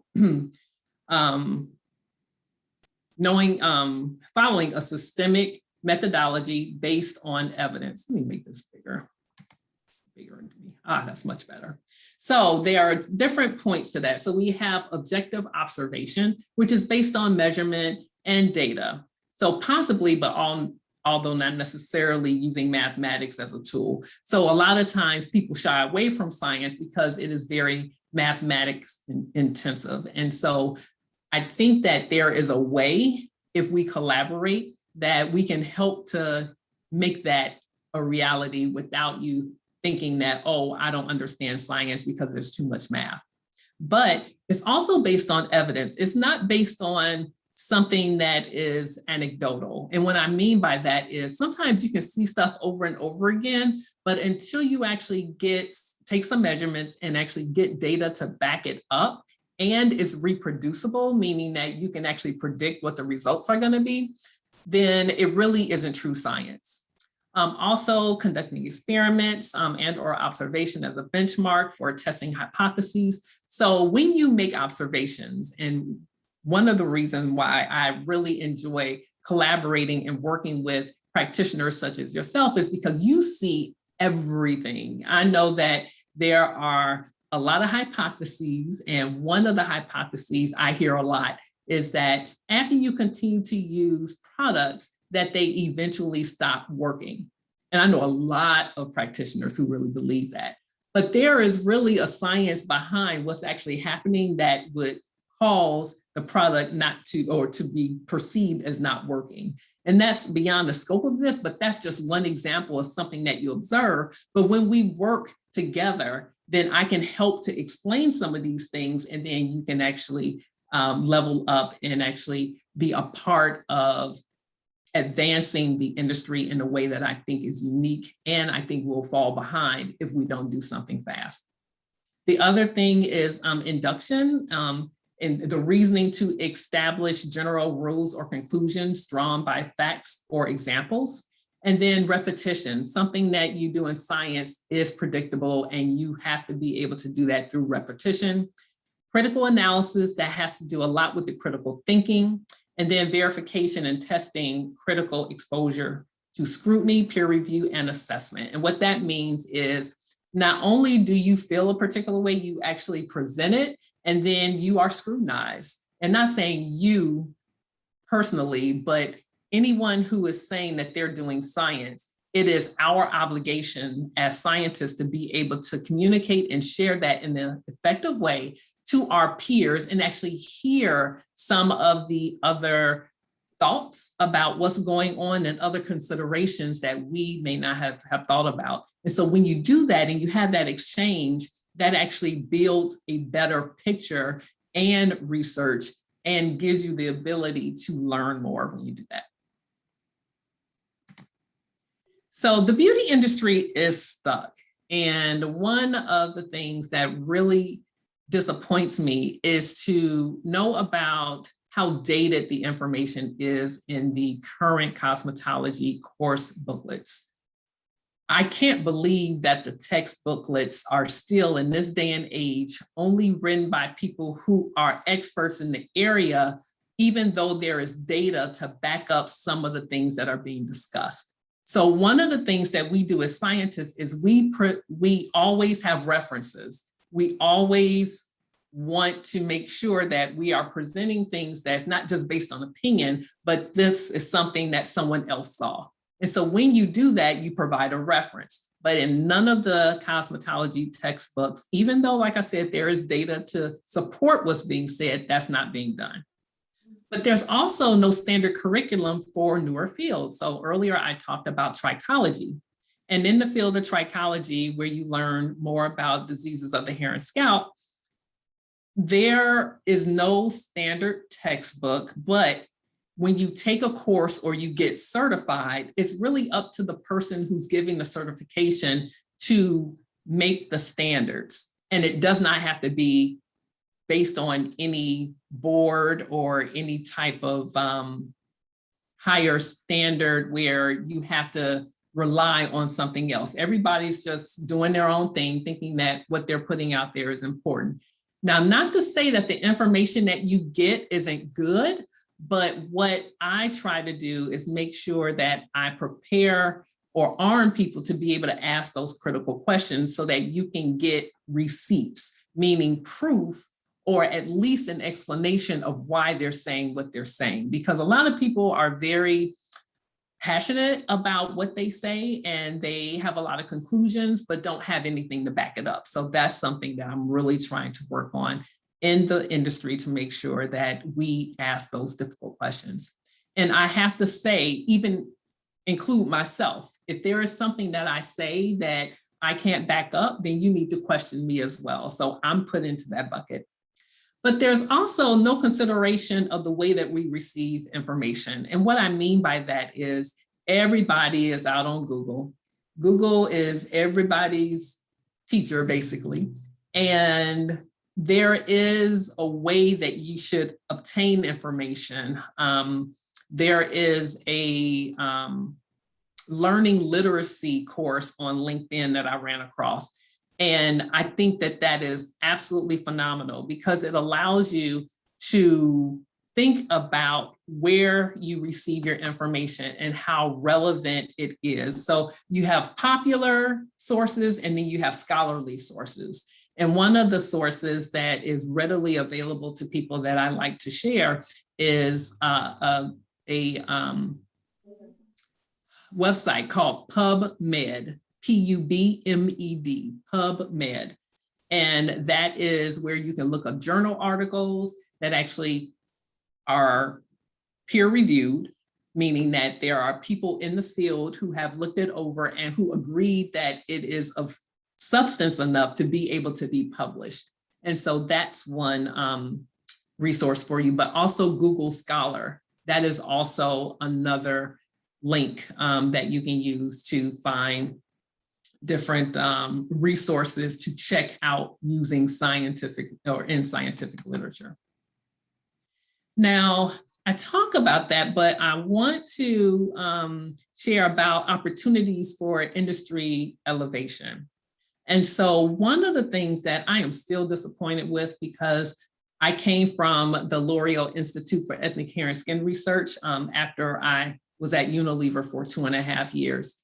And at the Institute, its mission was to really service those people who have curlier hair types, but particularly those of African descent.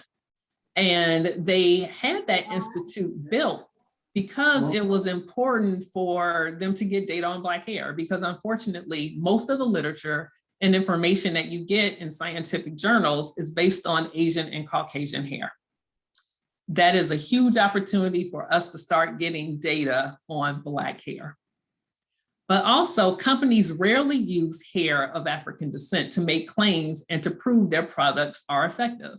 Actually, that was one of the topics of what I discussed when I did the Our Black Hair Matters movement lunchtime chat that I do on Mondays before this particular convention started.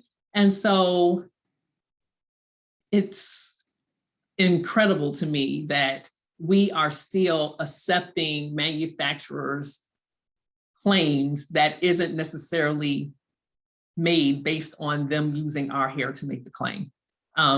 It's incredible that that still happens in this day and age, but it's an area of opportunity for us to work together to get that information and to make that happen. But most companies can't even afford to do product testing. So there is a trend where there are a lot of cosmetologists who are either having products white labeled, meaning that they buy a product that is already made and they either get the product and then put their brand on it, which is absolutely nothing wrong with that.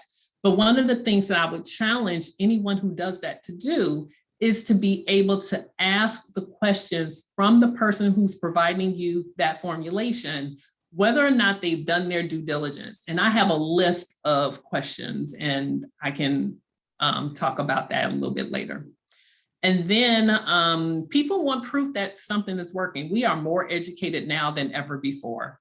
So it's extremely important that we actually give people what they want and accept the challenge for answering questions. And so for cosmetologists who do stock their own products, I try to help them, because most companies can't afford it, for a very reasonable price. I do try to offer them the opportunity to get data behind their particular product, and we work together to do that. So I am actually going to take a pause and actually look and see if there are any questions. Let's see. In the chat. Why can't I get to the chat? Where's the chat?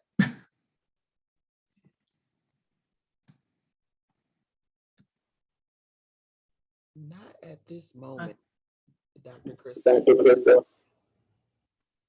Yeah, so are there any questions thus far? Anybody else have a question? I didn't see any in the chat. I just put those links in there for you. Okay.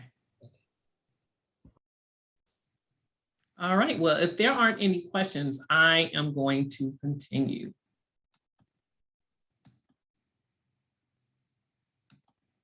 All right. And so one of the things that I encourage the industry to do is really command respect. And like I said earlier, there's a lot of talk about science, but instead of talking about it, I think we as professionals need to just be about it.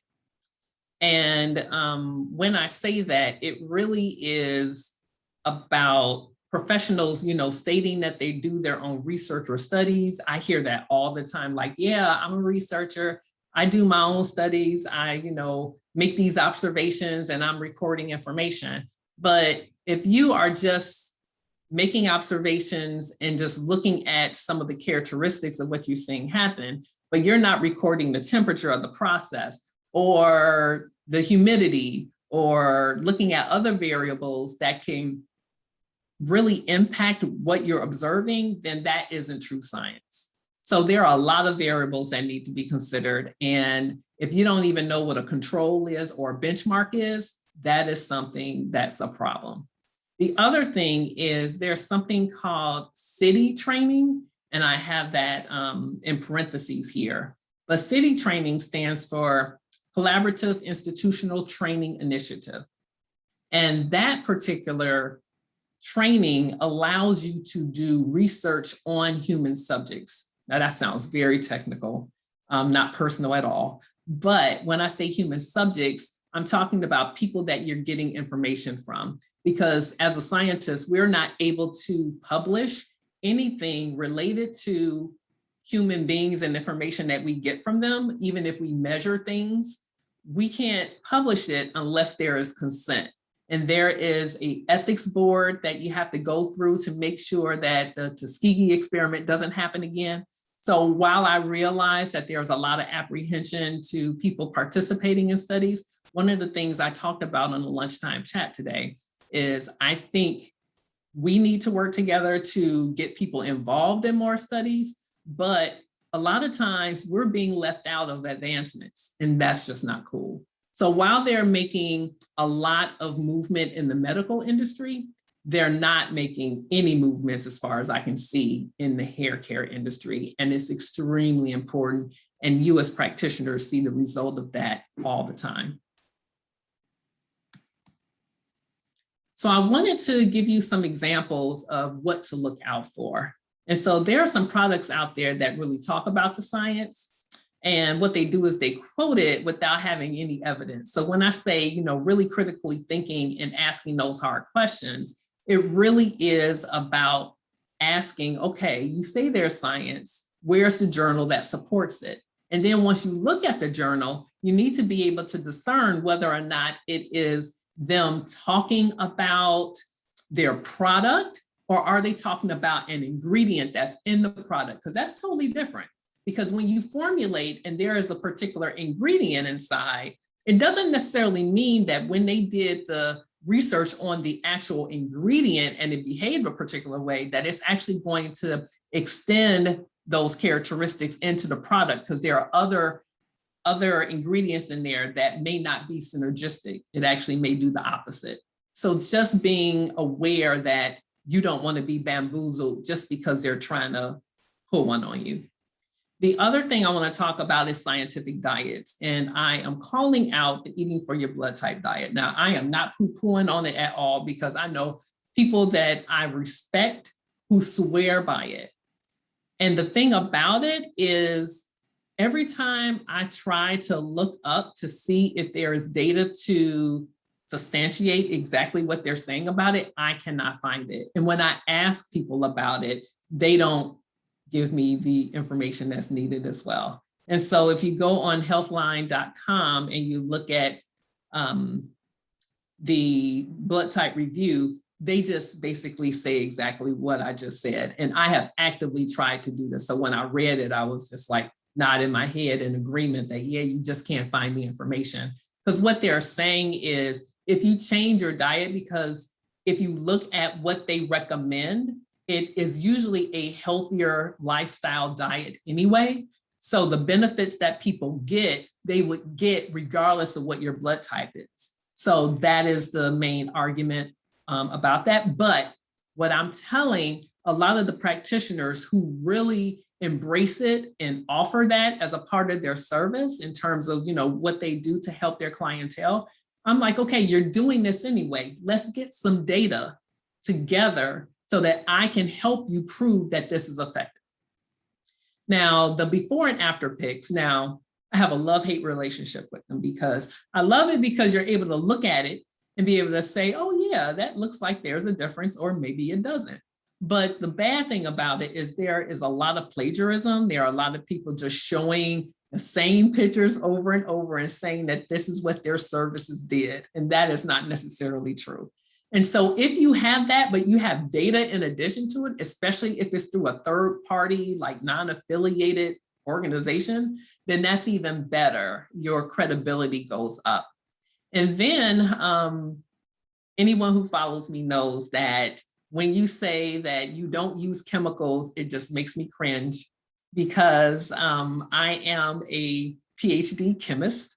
Even though I don't practice a lot of chemistry, well, I guess I kind of do, but I'm not a formulator, so I don't make products. However, my training is in chemistry, and anytime you have any substance, even the purest air that you can breathe that is absolutely good for you, it's a chemical because it includes oxygen, and oxygen is a chemical. So saying that you don't use chemicals is really a way of you perpetuating false information and then keeping people in that ignorant state, because when people hear it, they go, yeah, no chemicals.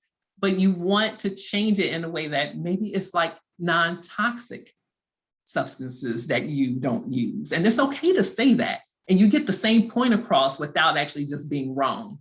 Because I hear a lot of cosmetologists or hair practitioners say they want to collaborate with scientists and physicians. But when you say things like that and we hear it, we just kind of roll our eyes in our head like, oh, here we go. Because you're trying to sound scientific, but then you're discrediting yourself by making a comment such as that. So that's something that you need to look out for.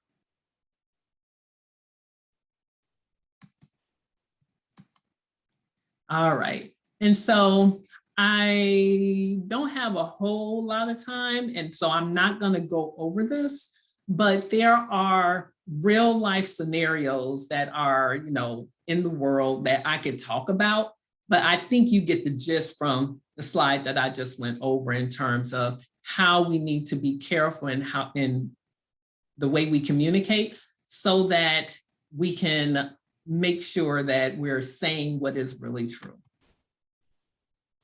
And so there is a lot of studies that are going on now that is really proof of our uniqueness. And so there was a TED Ed talk, and I don't know if you guys are familiar with TED Talks, but I absolutely love them. They are talks that highlight specific niches in research. And they talk about how it relates to like what you're going through in the real world. So it's talking about different things in psychology or things that we need to consider and maybe education. But this particular TED Talk was, oh my God, the author is escaping me. But he was talking about how he did research on dandruff. And he was saying that he thought that when he was going to dig into the research that he was going to be able to differentiate why some people got dandruff and why others didn't. And when he parsed out the data, his conclusion was that it depends on the individual.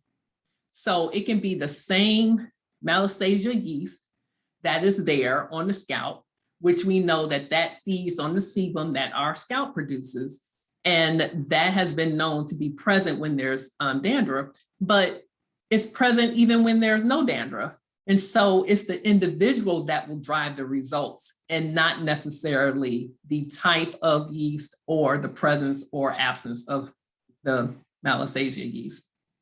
Then the other thing that I just ran across a couple of weeks ago was them talking about how they can analyze your sweat and be able to predict, like, if you have like a serious illness such as cancer. So, I mean, there's so many advancements that are going on that are absolutely phenomenal. But what's going on in hair? Not a whole lot. But maybe I shouldn't say not a whole lot. The big three, and I always, shout out the big three. So Unilever, even though people never really heard of that particular company, but all their brands. They make Dove and Suave and Whisk fabric detergent. So they're the British equivalent of Procter & Gamble. But Procter & Gamble is the other. And then the largest beauty company in the world is L'Oreal. Those big three companies are doing a lot of research, but they're keeping the information to themselves because they want competitive advantage. And so you want to make sure that we as an industry work together, and it's not just the information that the big three have who can actually run everything.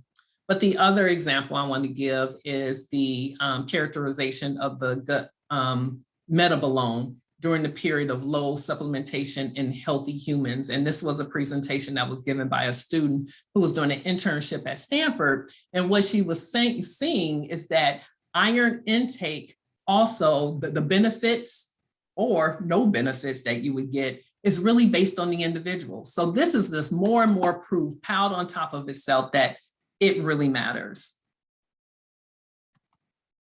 All right, so what can we do in terms of communication? So want to get our information from reputable sources such as medical journals, credentialized professionals with specific expertise.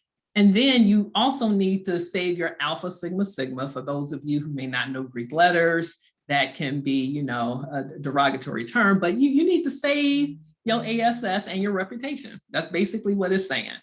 And then give credit and acknowledge from where you received your information and state your references, because you may be saying something that you truly believe in, and it may be wrong, but if you at least say where you got it from, you can say, well, this person has these credentials, and that is why I repeated it. But what happens is that as we learn more, as time goes on, sometimes some of the things that we saw in the past, we have to start and correct. So always do that, but also just find the data that's complementary to your story. So that feeds into getting data. So building your enterprise, what can you do? Danielle talked about actually getting like enterprise solution providers, meaning that you get a system in place.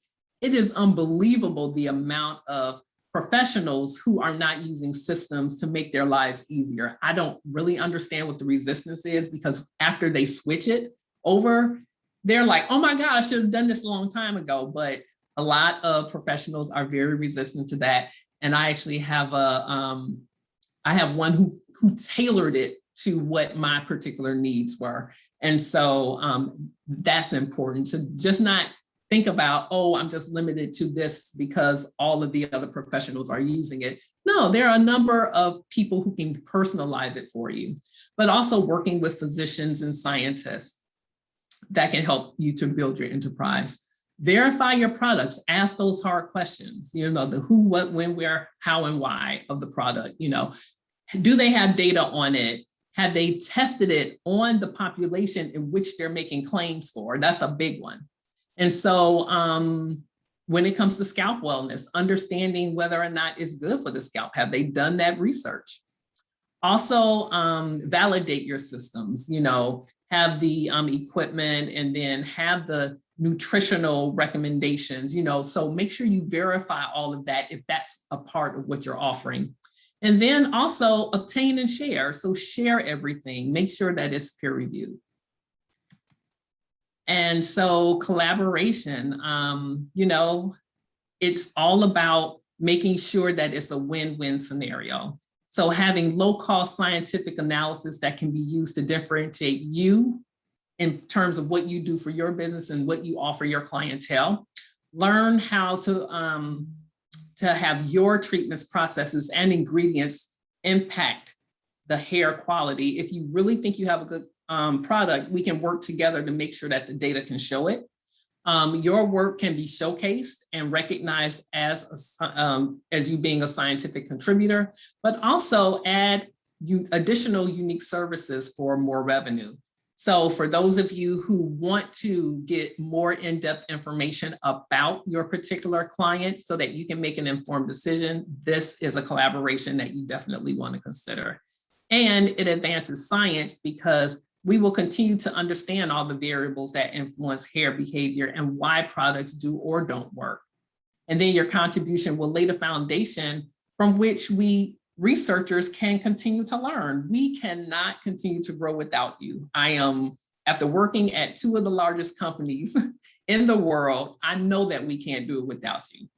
And then we need logistical consideration to optimize with pilot studies. And what that means is getting information on a small population will help us to build better controlled studies so that we can really get a lot of information. So with that, I am going to close. I thank you for your time. But, the takeaways is that we need to consider our changing world. Science will lead to more unbiased presentations of facts. The beauty industry is not really incorporating science, which I think I showed a lot. And then it is really time to make change. And if you have any questions, here is my contact information. And I am available for any questions as time allows. Thank you for your attention. Thank you so much, Dr. Crystal. There was one question. Regina Walston asked, would it be wise to get into the trichology industry? Absolutely. I think the only problem with the trichology industry is that everyone is doing their own thing. It needs to be a standardization, but in terms of the information that you get by becoming a trichologist, as long as you ask those questions, and I truly believe that one particular source of information is not the way to go. There is a lot of different ideas out there, and I think they're all important. But the biggest thing is for you to think critically and ask questions and make an informed decision when you decide which one you go to, because I think all of them have their pros and cons. Awesome. Thank you so much. We do have a trichologist here in the meeting. It is Awesome. Belinda Nix. She mentioned that she was a trichologist and that this information was good. Awesome. So Belinda, I sent you a private message there. If you would like, you can unmute and we can put you on the screen if you would be interested in having a conversation with Dr. Crystal. See if she got her. Great day, all. I'm trying to work a few functions here, so if you can hear me, let me know. Yep, we can hear you. Yeah. Okay, I'm gonna try. I'm working on a smaller device, so forgive me, I'm not on my normal. Oh, no problem. There we go. I can. You're fine. Okay, are we I there? can hear you. Yes. Yeah. Okay, hi, everyone. Hey. Miss Porter, you changed my life in about 30 minutes, if it took you that long. I definitely believe in the research and the science. I respect it and I do not proclaim it to be easy. So I definitely try to stay in my lane as a trichologist. And I highly appreciate what you said because I don't study from under one. I firmly believe what you said. You cannot get it all from one. It's an ever studying field that continues to develop and to grow. And it can be complicated outside of our spectrum as trichologists trying to toy in that area of as a scientist, unless you even understand that deep. The research is beyond understanding because every time I get a new client, I'm finding myself on a new level of research. And then I feel like I'm going back to the drawing boards with it. So, I don't even try to live in that lane. And I'm just happy to hear that out loud because sometimes I am troubled with maybe feeling like I'm not enough as a trichologist or I'm not doing enough. But then it's good to hear that I'm doing what I'm supposed to be doing and let those who do what they do supposed to be doing that. And then I don't have a problem with reaching out or going back to the research area of just looking up and seeing what you said. And I often say in my practice and in my salon, listen to the science. Don't just, believe what people are saying out here because we say a lot. A lot of those sites you listed, I use them. So I'm happy to know that I'm even looking in the right places. I just can't tell you, you just it was good to hear you today. And I knew I came here with a purpose. So thank you, Arnetta. I'm gratefully appreciated. I'm definitely getting ready to tag you and everything so I can follow you because it's good to just hear someone speak real about what's going on out here and what's going on in the field and then what's going on in our specific world as far as stylists, trichologists, or anything in that hair field that leaves us to deal with a whole nother area of people who even just as consumers who don't have our professional license under them to be trying to educate us about something that they don't even have the basis on. So I appreciate you separating the scopes, speaking out loud about it, and just bringing some understanding and clarity to, even for myself, how I think about it and what I think, and just, lifting me up in that place. I appreciate that. Thank you. Wow. You made me feel real good, but I have to admit, I mean, as I said, we as scientists can't do this without you. We can't advance the industry because we're not at that data, you guys are. But unfortunately, and I'm gonna be very transparent, I'm gonna put my peers on blast. When I was in industry, I would hear all the time that, oh, they're just stylists. Oh, they're just stylists. So anytime you try to interject, sometimes some of my peers would be like dismissive. And Yeah. I was like, but they're out there. I mean, if they're observing things, we need to listen with different ears. So I think sometimes we get a little, I know on our high horse, but we tend to be elitist and dismissive just because you don't speak our language. Yeah. But just because you don't speak our language does not mean that what you're saying, if we change our ear and the way we listen, it doesn't mean that what you say isn't relevant. And if we don't agree, then it's up to us to explain to you why we don't agree and to use some of the, data that we have to back up why we believe what we believe. But yeah, thank you. But I have to say that you are very important in this mission. May I just add this too, because I did see, I just saw the question after I was even saying something, because again, I was blown away. Just to anyone who's even seeking trichology, for me, it felt like a secret of society that I had to, break barriers to get into. And that is the part of it that I have to say would be, the part that I don't like, because I find myself in a place now trying to create a space for those who are interested in the field or even wanting to know about it, to inform them that there's not just one option about it. Because I can say for at least 20 years about hair shows that I just thought, hair loss was just something I was interested in naturally. And I was doing my research and digging, that long. But it wasn't until I came across trichology. And as you said, the cosmetology world doesn't even part ways of what that is and even introduce that as an option for another level of learning. And it's no hit to the cosmetology field or the trichology field. I am just a firm advocate that it is a collaboration of all of us, as you said, in order to build a sound basis behind it, so that all of us are developing and pulling, because I think we all see it from different perspectives in different areas. So the biggest part for me is the collaboration, and the fact that you said that and was speaking so highly of it.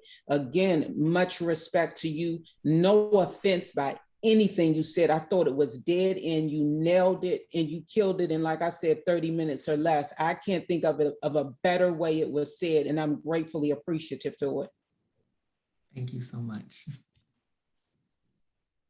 Thank you. All right. Does anyone else have any additional questions they would like to ask Dr. Crystal? A great conversation.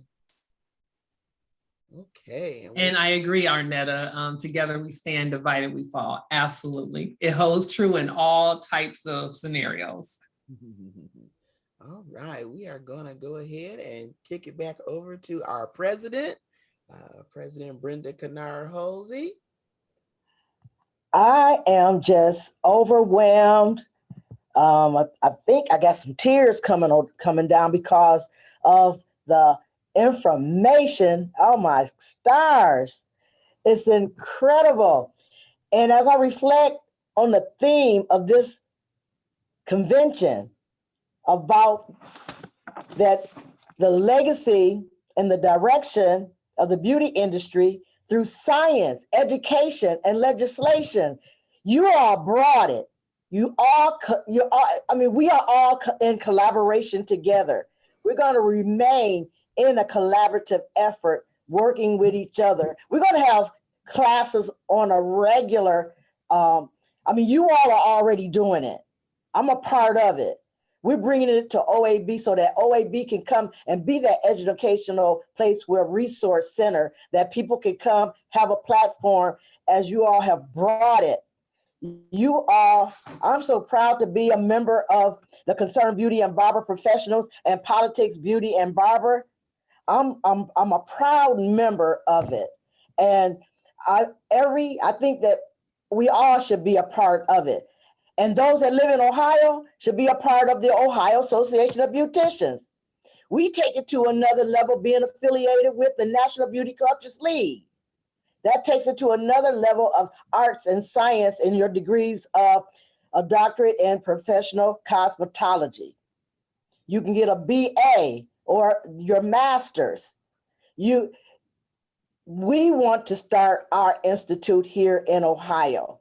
And I know that we have the people, the tools to bring it and continue our collaboration. I'm just proud and overwhelmed. And Arnetta, our day one guest that presented, she is in a collaboration co-author of the book with Dr. Crystal. I had no idea that had happened. Arnetta told me the fact that I brought her in on being at this convention, and everybody already knows everybody. Now to them that have come and being a guest, you know them now. You get in touch with them. Tamara and Renee and Danielle and us, the Ohio Association of Beauticians. Get in touch with us. Oh, I'm just so excited. And I know we're going to have a raffle and we're going to dance it out. But last night, the award of the Above and Beyond went to all my presenters. On day one, Arnetta, we had Tamara today, Renee, and Danielle, and Dr. Crystal.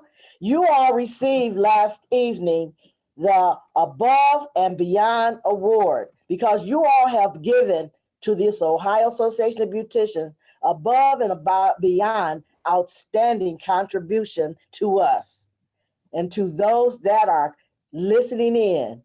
Thank you so much for being here and supporting our industry. We're moving forward in science, education, and legislation. It's all important.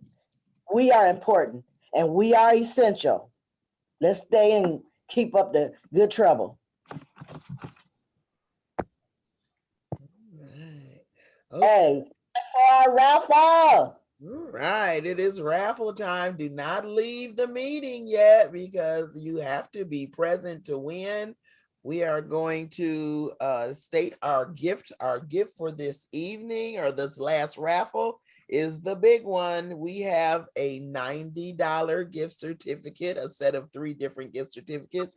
A set of 3 $30 gift certificates bundled together from Silk 2. So this is a $90 gift certificate for Silk 2 products. And that was, if you all remember, those of you who were here yesterday, that was our presenter and our special guest award winner for Brenda Hill. The Legacy Award. The Legacy Award. So we are going to get over here and share this screen and see who our winner is.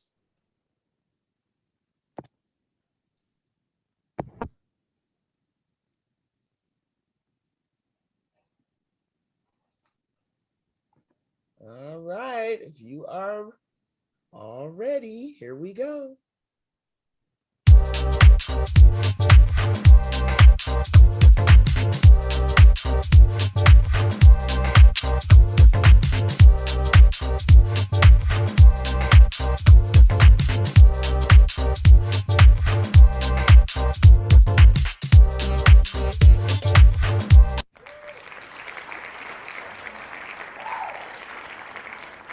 Dr. Minnie Anderson, are you still in the meeting?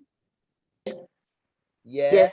Yes, I am. Well, all right, Dr. Anderson. I think you are a 2-day winner. Is that correct? Yes, I am. All right. Somebody Two need to rub Two on- different things, but still, thank you. Yes, congratulations. Congratulations to you. Thank you everyone for joining with us today. Let me bring it back to our president. I just want to say thank you again. Oh, I am just thrilled. And I hope you all have been impacted, empowered, educated to go forward and to continue on in the direction that you are in your beauty industry work. I'm just excited. I'm excited. That's all I can say. Thank you, thank you, thank you. Big hug. All right, we are going to end our meeting today with a little dance party. Give me a second, I'll share this sound and we can dance it out.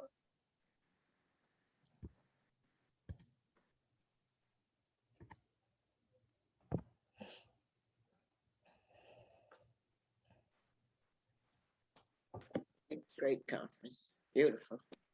Oh, thank you. Yes. Jerusalem, ikaya yami, ilondoloze, uhambe nami, sungangishilana, dawo yami, ayikholana, buso wami, awukholana, ilondoloze.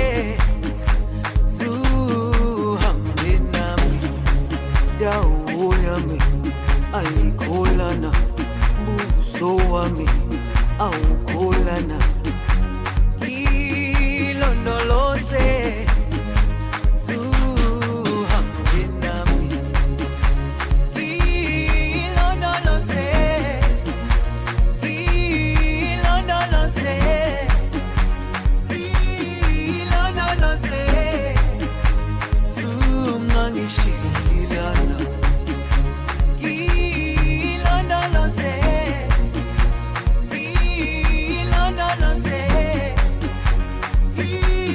ilondoloze zungangishilana. Dawo yami ayikholana, buso wami awukholana, ilondoloze zuhambe nami, dawo yami ayikholana, buso wami awukholana, ilondoloze zuhambe nami.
All right, everyone. Thanks so much. How about that? Wonderful, wonderful. We have completed our convention and it has been wonderful. Thank you so much. Guys. Thank you.